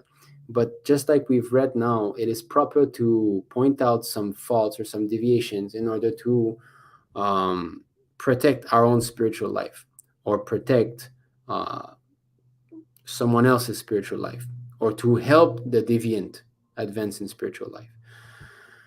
So in this way, you see, it's a touchy matter, but we have to understand properly through Srila Prabhupada's books. So I've shown some quotes now. I've said that Prabhupada says that only a Mahabhagavata is qualified to become Diksha Guru. So what happened? I can speak fast, but in 1978, after Srila Prabhupada departed in 1977, then the leaders, at that time, so Tamal Krishna Goswami and so on, they were a bit unsure as to what to do. And then they approached Sridhar Maharaj. Sridhar Maharaj is one of the godbrothers of Srila Prabhupada. And Sridhar Maharaj advised them to all become acharyas, to all become the next spiritual master. And in fact, in the beginning, in 1979 and so on, 1980, all of the 11 original gurus in ISKCON were called His Divine Grace, and they were called the 11 acharyas. So the whole mantra was there, Om Vishnupad Paramamsa Parivakachacharya, and even now it's still there. So these mantras are made from Mahabhagavata, but now they're being used for devotees who are not on the perfectional stage. So these 11 were seen as Mahabhagavata, authorized acharyas and so on. Now, some of them started to fall down. Bhavananda had sex with another man, and he even admitted himself. And so many, there was, of course, I don't like to say all these things. Rameshwar had a girlfriend. He was caught buying some miniskirt for her at the mall. Kirtanananda Swami became practically crazy. He started to wear the robe of the Christian monastery. He had made a deity of Lord Jesus Christ sitting in a yoga posture. They were worshiping that. He molested some children. They found some dead bodies in the New Vrindavan. And in this way, so much mess has been done. Why? Because they prematurely accepted the post of Mahabhagavata. I mean, to say, they acted as if they were Mahabhagavata and accepted the post of Guru. And that is very dangerous, because you cannot become a spiritual master unless your spiritual master blesses you to do so. So then, if that was the wrong thing to do, which the GBC did, they did the wrong thing. They allowed these 11 disciples to become so-called acharyas from the very beginning. So if that was the wrong thing to do, then what was the real thing to do? Because obviously they were not authorized to become spiritual masters. So this is why in ISKM we follow the Ritvik system of initiation, which Prabhupada gave clearly. He said that, what are we going to do when you're no longer here with us? And you can hear him. The question was asked, how will initiation continue when you're no longer here? And Prabhupada has clearly said it. Yes, I'm going to make a system by which you can continue to get initiation. I'm going to show it to you now. I do not know if you have heard that, but it is important, So here it is. So this Sulachan Das was killed. He was murdered, and this is why Ketanananda Swami was went to court and all. Okay, so this is Vrindavan, May 28, 1977. They're going to be asking a question to Prabhupada. Then our next question concerns initiations in the future, particularly at that time when you're no longer with us.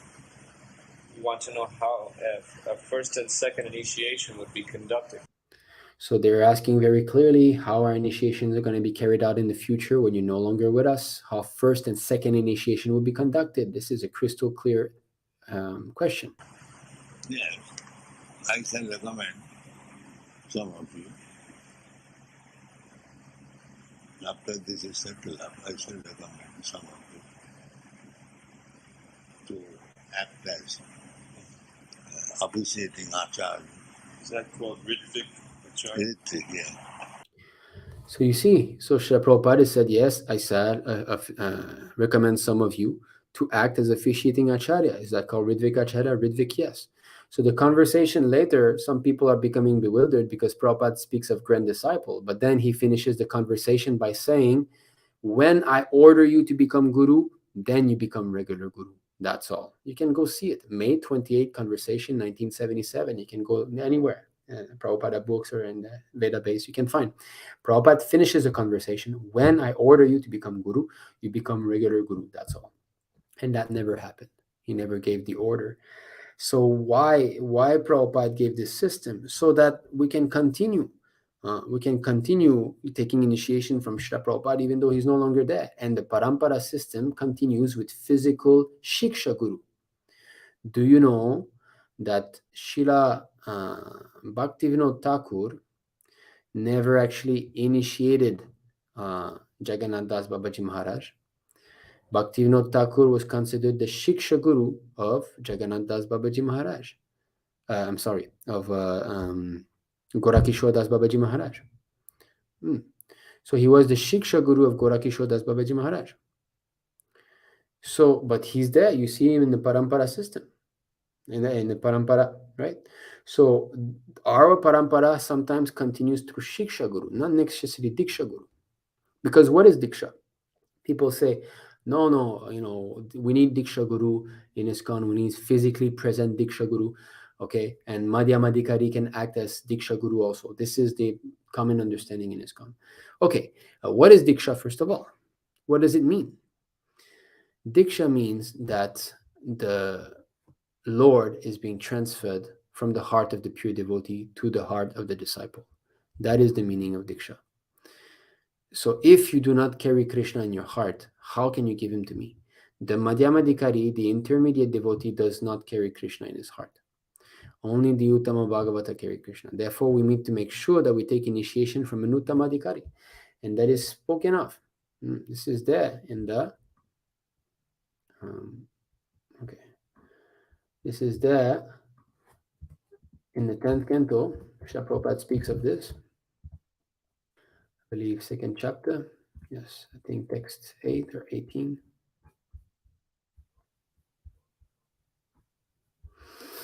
Let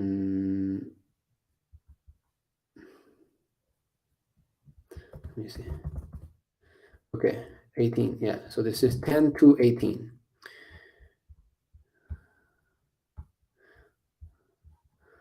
Tato jaganmangalamachutam samahitam shurasutena devi dadhara sarvatmakatma bhutam kashtayathanandakaram manasta.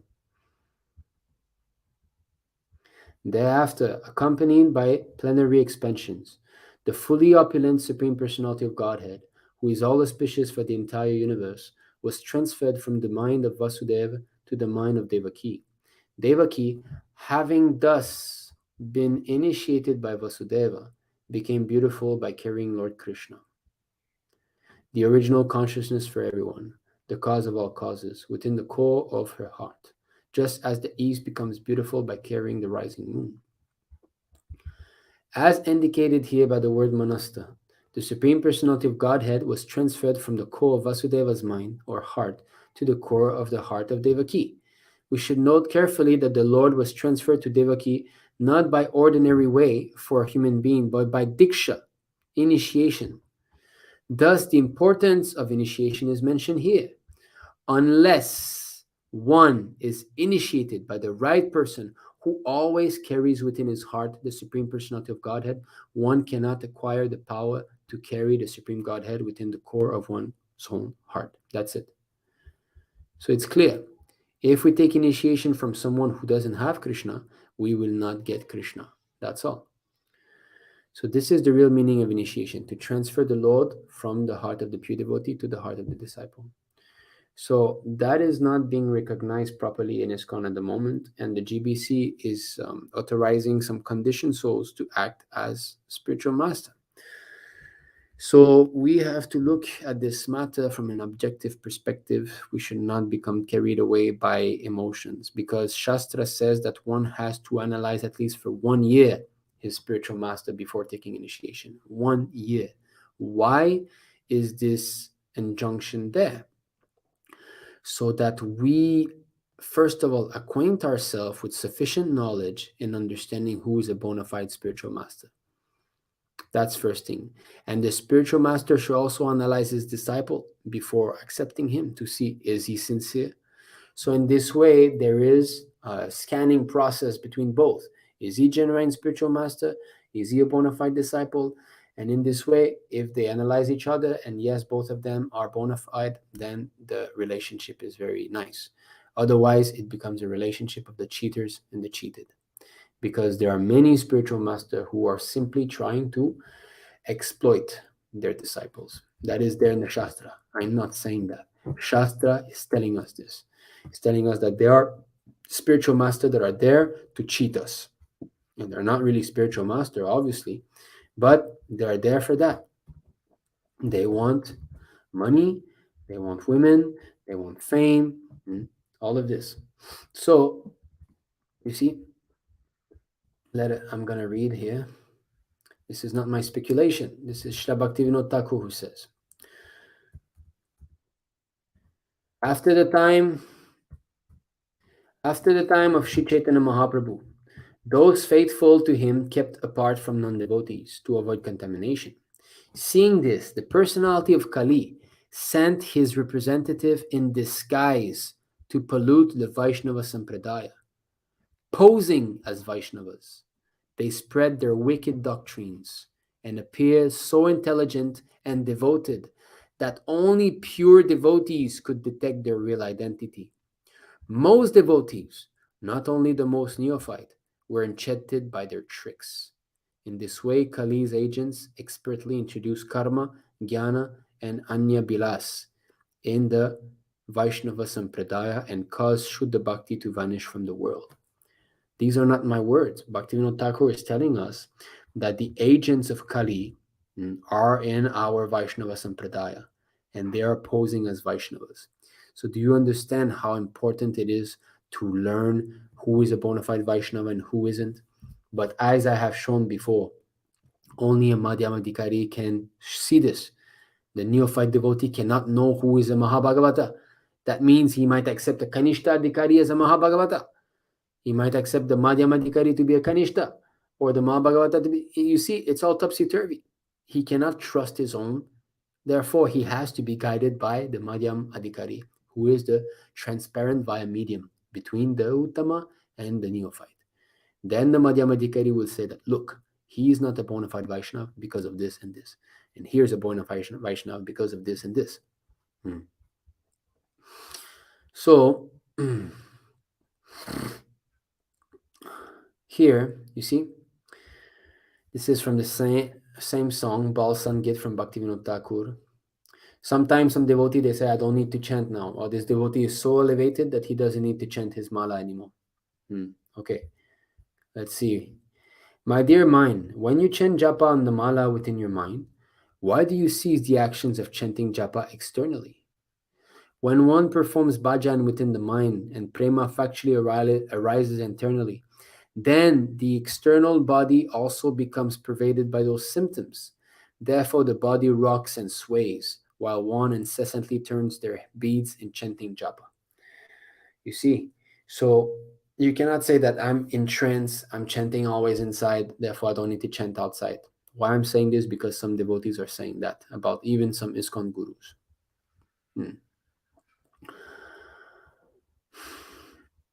So,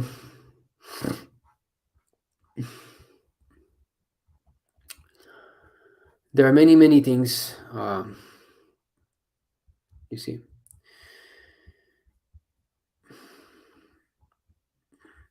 Srila Prabhupada, he is telling us that Gaudiya Math has disobeyed. Okay, just now I have told you, right, that they went to see Narayan Maharaj to know, not Narayan Maharaj, sorry, Shida Swami, to know what to do when Prabhupada disappeared. But Srila Prabhupada wrote something concerning Shida Swami, Shridhar Maharaj, I mean. Okay, before that, here, this is from Vishnu Smriti. One who accepts disciples for personal service and fame is unfit to be guru. That means there are some guru who do that. Many gurus take advantage of their disciples and plunder them. They exploit their disciples for sex and use them to amass wealth. But a guru who can remove the miseries of his disciples is very rare. So you see, many gurus do that. They plunder them, they exploit them for sex, they want their wealth. So we have to be careful. I've given you the list, isn't it? The list is there. Now, do you think that all of them are pure? 94 of them are pure, are not ill intention.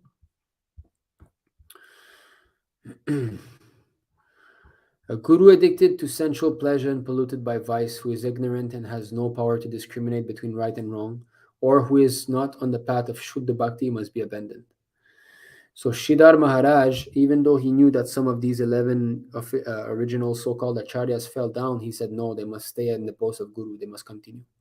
That was his, because he did the same thing with Bhaktisiddhanta Saraswati. He voted in, his GBC voted in some guru, If a guru, disregarding the standard for giving diksha, gives the mantra to his disciple out of greed or mundane affection, he is cursed by the demigods along with that disciple. So just see how important it is to choose properly before taking initiation. If we choose wrongly, we are cursed by the demigods. One who assumes the dress and position of an acharya, who speaks against the conclusions of Srimad Bhagavatam and other scriptures, or who performs kirtan opposed to the proper glorification of Sri Krishna, certainly goes to hell for countless lifetimes, along with his disciples and whoever else hears such non-devotional talks and kirtanas.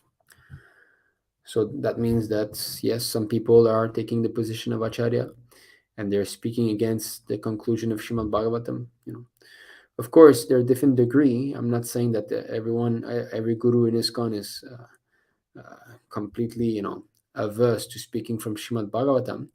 But we have to know also that if he's not carrying Krishna in his heart, then he cannot give Krishna to you.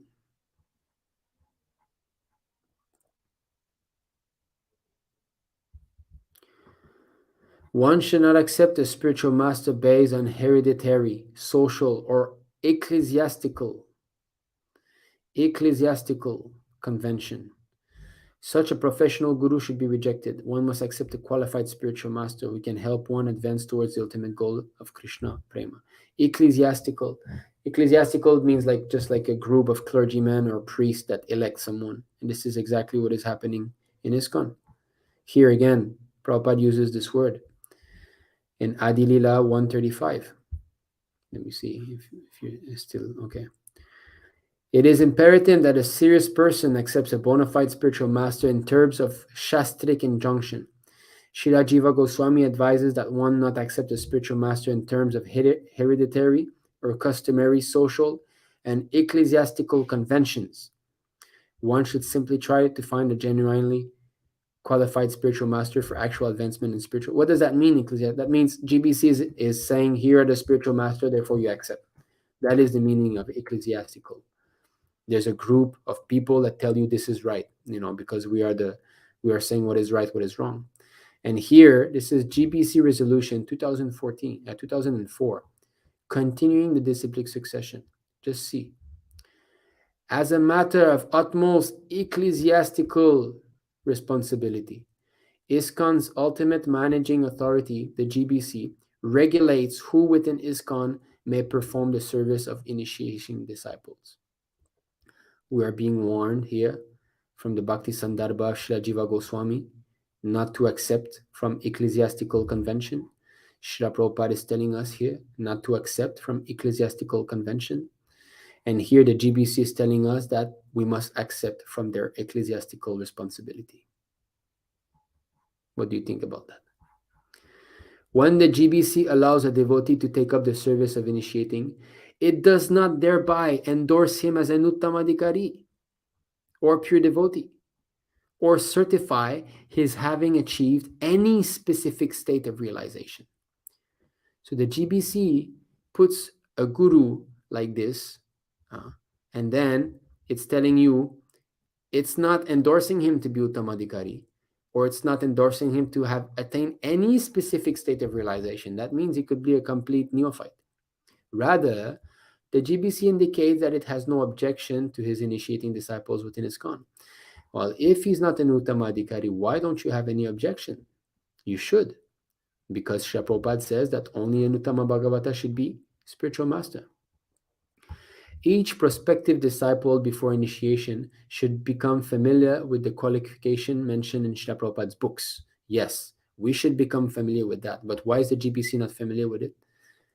We know that it is only Uttamadikari, as those that a spiritual master ought to have and decide for himself which senior devotee, if any, to approach for initiation. Within this context, the choice of whom to select as one's spiritual master is ultimately the prospective's disciple's own responsibility. What does that mean? The GBC is cleaning their hands.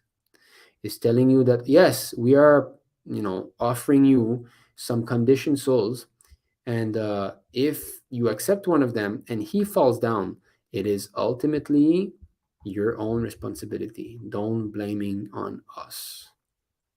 So you see what you're getting into.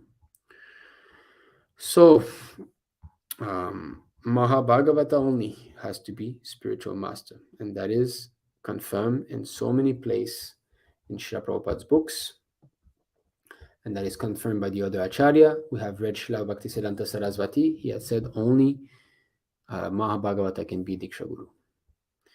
So that's it. Okay. So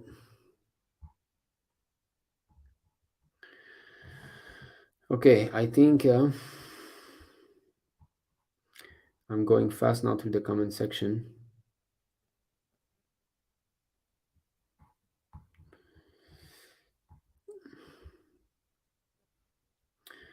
Okay, I'm not gonna have enough time to go through everything.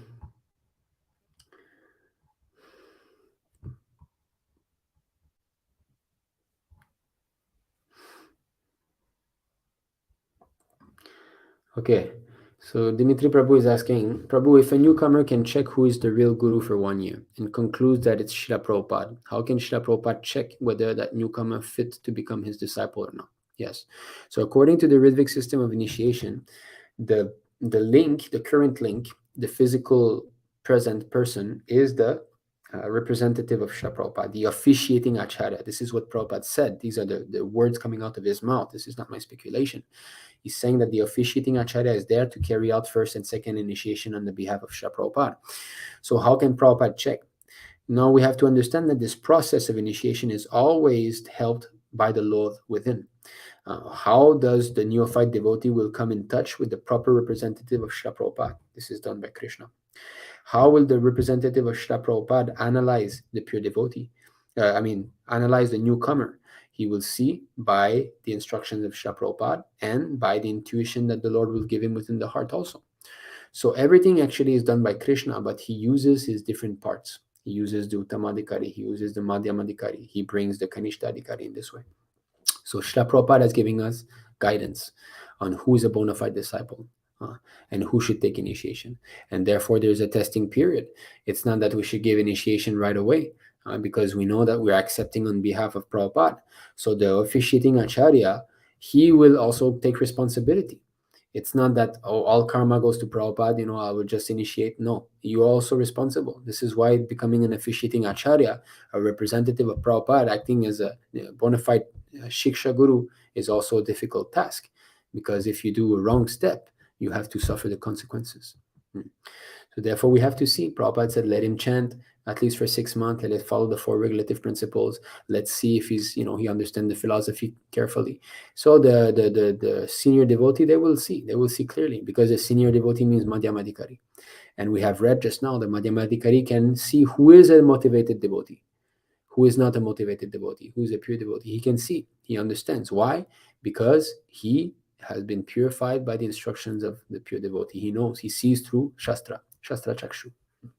So in this way, he will judge.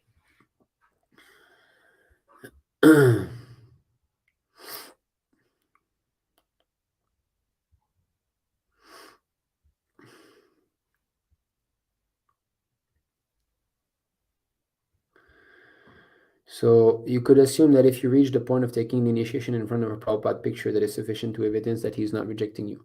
Yeah, so that is not the way, because this is a concoction also. Prabhupada has given a matter, you see. He's telling us that why, even in Prabhupada's physical presence, not all of his disciples saw him, and some disciples maybe saw him only once. So the whole point is to work under some authority. Now, who is the authority? That we have to see. We have to see who is speaking strictly on the strength of the words of Srila Prabhupada. He's a physical authority, and we should follow him. If someone is telling you some story, or this, that, Chaitanya Mahaprabhu said like this, and you're never sure, nothing is clear cut, then you have to put a big question mark. Can I surrender here? Is he a bona fide representative? I do not know. So analyzing a guru is not just Diksha Guru. One has to analyze Shiksha Guru also, because Shiksha Guru is also Guru. He's the one who's going to be leading you to the Diksha Guru. So you must know where can I surrender? So you have to see, is he speaking only on the strength of the words of the pure devotee? So if everybody just start taking initiation from the picture, then I take initiation, he takes initiation, everything is topsy-turvy. There is no filtering process. Prabhupada is not going to accept you if you want to bypass his devotees. There are devotees that came in the line before us. We have to offer respect to them. Dasa, dasa, nudasa. This is the system. We have to become servant of the servant of the servant. Not that I jump up to Prabhupada directly and I initiate me. I don't care for all the other devotees who've done so much work in the preaching ground. I go to you directly. In fact, there's one devotee who did like that. He took a second initiation from Prabhupada picture.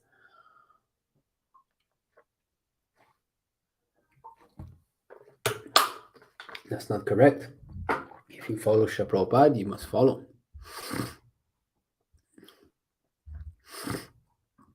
Yeah, in ISKCON now, women Diksha Guru is rising. ISKCON completely false. Well, you see, if a woman has achieved the highest stage of spiritual perfection, she will know what to do, because she will be in complete contact with Krishna.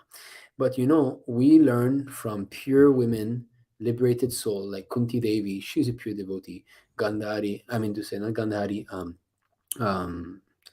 the Pandava's wife, Draupadi, she's a pure devotee. All these women are pure liberated souls. Did they ever want to act as, spiritual master? They always kept the position in the Varnashram institution in order to show by example for normal women what they should be doing in order to advance spiritually. And for women who are still within the bodily concept, which is 99.999%, even like men, we are also 99.9, Uttamadhikari is very rare. So for such women, then service to the husband is always been raised as the highest duty. And by the strength of the husband's spiritual advancement, the women will also advance spiritually. So she's never to act directly, And Prabhupada even said that my female disciples, they're not saying that let me go all over the world and preach like Srila Prabhupada. And he's saying this is due to Krishna consciousness, spiritual advancement. It's not that a woman cannot advance spiritually. It's not that she cannot help others advance spiritually or act as Shiksha Guru. She can do all these things if she is qualified. That's the thing. It's all about qualification. But at the same time, since she advanced spiritually, she will understand that I need to act in a way as to teach others according to Varnashram Dharma. Varnashram system has to be preserved. Just like Haridas Thakur, who can be a greater devotee than him? But still he said, no, I'm a fallen, I'm a Mohammedan, I'm a lower birth, I will act like this. He did not even take prasadam with Chaitanya Mahaprabhu and his associates because he knew that, here are Brahmin born, they're all Vaishnavas, I'm low. So he kept his position in the Varnashram system. He did not say that now I will start to initiate, I will act this and that. No, he did not. Although Chaitanya Mahaprabhu smashed the pride of the caste brahmanas using Haridas Thakur and Sanatan Goswami, Rupa Goswami, who were ostracized by the Brahmin community. He used them like that. But Sanatan Goswami, Rupa Goswami, they always kept their position also as fallen brahmanas. They always kept that position in the Varnashram system as to not agitate the social body. So, but if a woman comes and now, I'm Diksha Guru, I'm giving initiation, she's going to be agitating the whole thing. This is one of the most important thing at the moment, is to try to ease up that whole equality thing that women also want to be like men. And this has created so much trouble in our society, divorce, abortions, you name it, so much catastrophe are coming from that misunderstanding, because these women are trying to attain liberation from their material body using a material process. The fact that they do not like to be subservient to men is a proof that they are under some laws of material nature, and they do not like this. Krishna is teaching us to surrender to him by having us surrender to one of his representatives. Therefore, he tells the children that they must surrender to the parent. The wife must surrender to the husband. The husband must surrender to the spiritual master. In this way, everybody has to learn to surrender and stop acting independently. That is the testing ground, slowly, so that we can fully surrender to the Lord directly. You see? So this is a long subject matter, but yes, this women Diksha Guru will not do anything good, because first of all, men Diksha Guru are becoming Diksha Guru not out of qualification, but out of ecclesiastical convention. There's a group that is voting, he can act Guru, he cannot Guru, like that. And now that same group is saying now women cannot Guru. It's not going to help anything. In fact, it's going to accelerate the downfall of ISKCON. If Krishna is God, then how can he die? And if you are offered an exorbitant amount of money, say $1 billion, what would you do? What is this? Krishna did not die, just like the sun now. Here is nighttime. Did the sun die? No. I live long enough to see the sun come back. So we don't live long enough to see Krishna come back. That's all. It's our fault. But Brahma lives long enough. He will see Krishna come back again. You don't live long enough to see Krishna come back. So it's because you were too puny. But the Lord is traveling, just like the sun is traveling. We're not big enough to see the sun going all around and coming back, because we're so puny. We're saying, no, the sun is gone. The sun is never gone. The sun is always there. But because you are defective, you cannot see.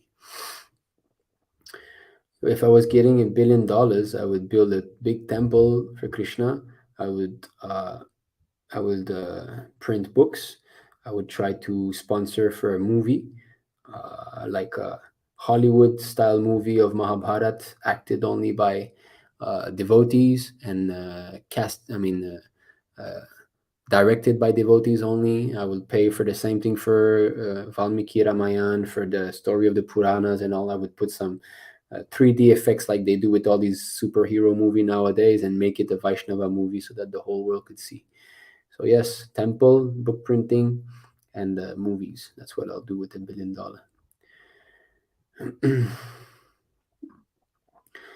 I'd say Prabhupada used to say that he will guide us even when he's not physically present, through dreams, through the heart, internally. We do not know if we're being sincere or not. Prabhupada said it depends on the purity of the heart.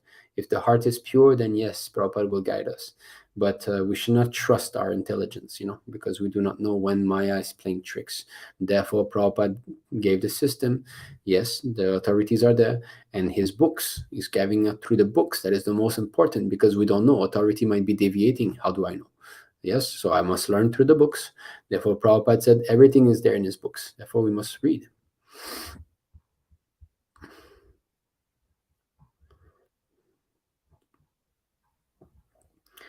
Okay, all of this, why is Shri Ram mentioned as 18 avatar and Vyas 17 avatar of Krishna when Ram was born before Vyas in Srimad Bhagavatam? So I don't know where he's mentioned as 18 avatar. In the Dash avatar, Ram is mentioned as the what?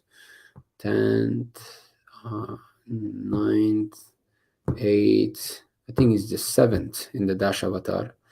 So there's no, I don't know, 18 avatar, maybe in the Srimad Bhagavatam. Okay, yeah, Srimad Bhagavatam you're mentioning here. Yeah. So Krishna, when Ram was born before Vyasadeva in Srimad Bhagavatam. So I do not know if this is mentioned like that. You can go and read again, maybe read the purport of Srila Prabhupada. I'm not so acquainted with the numbers of the avatar, but all of this, this is according to our vision. He appears now as the 18 according to our vision. Just like we say Krishna comes from Vishnu or Vishnu comes from Krishna. This is our according to how he comes. Krishna comes through Kshirodakashayi Vishnu also when it comes to this material world. Now, does that mean that Kshirodakashayi Vishnu is the origin of Krishna? No, it's not like this. Yashodamai gave birth to Krishna. Does that mean that Yashodamai is the origin of Krishna? So we say we put numbers like this, but Ananda, what is that? Even in the prayer that we sung recently in the Kartik month, Anantalilaya, right? Anantalilaya, the unlimited pastimes. So there's unlimited incarnations, unlimited pastimes. So how can you put a number on the limitless forms of the Lord? So in Bhagavatam, maybe they enunciate like this. And I don't know, is Vyasadeva born after Ram? I do not know also. Probably, maybe. I'm sorry, I cannot give you, but I don't think this is so important,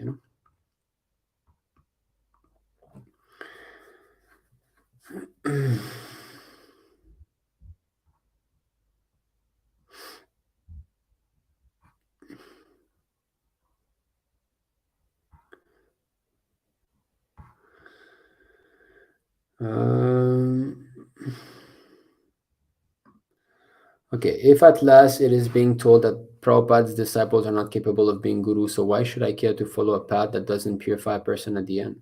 No, the path is perfect, but there are the deficiencies in the disciples. It's not the fault of Shri Prabhupada.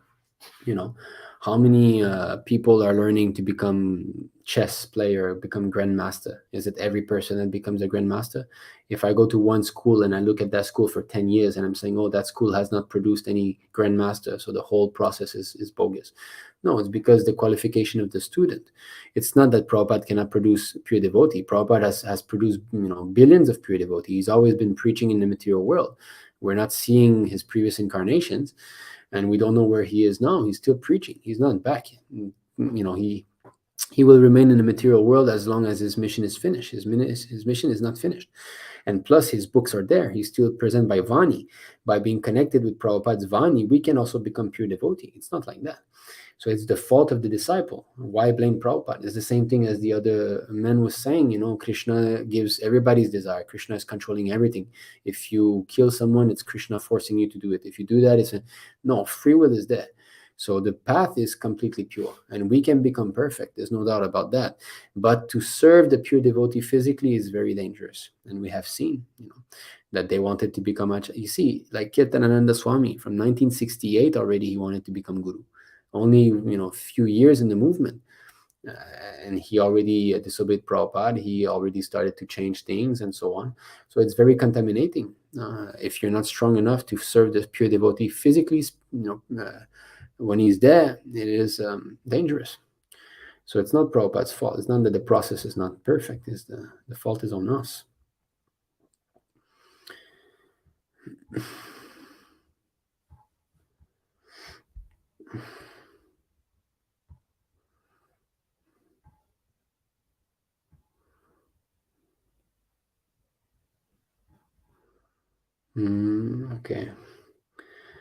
Okay. Anyway. So you say, I'm against FDG, female Diksha Guru, okay, and book changes and all. Yes, that is good. That's good to be against book changes. Prabhupada did not want that. And the female Diksha Guru, actually, as I said, female Diksha Guru is a manifestation of deviation, but non-pure devotee Diksha Guru we should be against also. You see, it's not that Prabhupada left it open. If one of them can reach the platform of being a Mahabhagavata, then he will be empowered and he can do his own thing, but he can start his own movement. Why rely on the fame of ISKCON in order to be Guru? Prabhupada started with a few pennies and a suitcase, and he did the whole thing. So if you're actually potent, then you can also do like that. You can leave ISKCON and start your own thing. Now you might say, don't leave ISKCON, and Prabhupada said, don't leave ISKCON. ISKCON is not a building with 6 letters on it. What if the building and 6 letters on it, ISKCON, and then inside there's illicit sex, intoxication? Is this ISKCON? No, ISKCON is the principles, is the instructions of Srila Prabhupada, is his program, all of this. So if one is actually very empowered, then he will be able to do what Prabhupada did. What did he do? He put the Hare Krishna word as a common word in every household in America.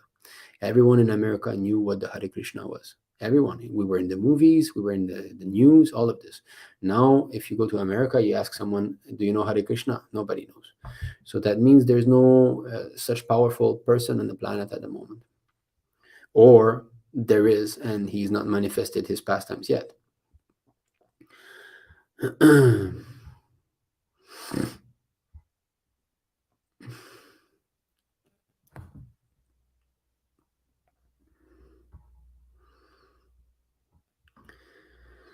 Hare Krishna, Jonathan Hollis. I believe you've been commenting on our channel over the years. I remember your picture. I wish there were ISKM temples in the UK. This Ritvik philosophy makes total sense. There's so much evidence in favor of it. Thank you, Prabhu. I love your channel, Hare Krishna. Thank you so much for showing your kind comments. Such comments keep us going because we face a lot of fire in the opposite direction, right? Because we're speaking things that are not palatable to everyone. But to see that there are some nice supporters like you, we're very much happy. And one day, yes, we hope that we can come and preach to the UK and start a center there. That would be wonderful. So thank you very much, Prabhu.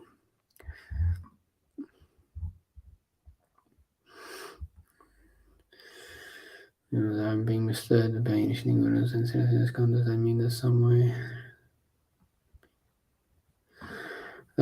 Yes, so it is bewildering how so many devotees are being misled by initiating gurus and sannyasis in ISKCON. Does that mean in some way that there isn't enough sukriti for we're being misled so easily? So yes, it is about piety. It is about pure desire, actually. The desire is not pure. So if we don't have a pure desire, then we need to be cheated. We need a cheater.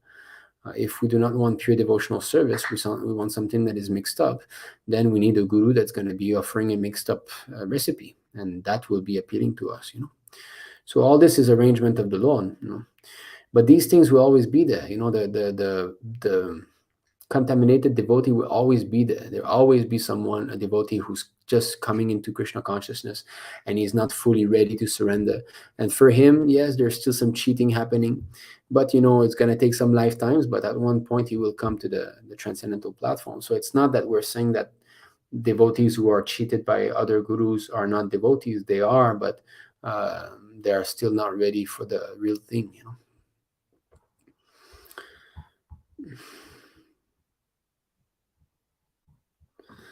If I don't have Arti, item, Deepa, what should I do in Thai? You can just offer incense and flower. Incense, you don't need any of the holder, right? You buy incense and you pick up a flower, you offer, and then you chant Hare Krishna in front of Srila Prabhupada and Panchatattva picture. Or you can sing the Mangal Arti song of Samsara Dava Danali Dalo, right, in the morning. Okay, so thank you very much. Thank you. You are an inspiration for me for attending such a long class. So thank you so much. All right, I think we will wrap it up here. I cannot go through so many comments in the YouTube, but it's okay. We've discussed some subject matter. Does ISKCON Inc. I believe ISKCON Inc. was started by some devotee who also accepts the Ritvik system. He's based in New York, I think, or something. I do not know so much about him. But yes, he accepts Srila Prabhupada as guru, I do not know much about him. Let's see what he can do, right?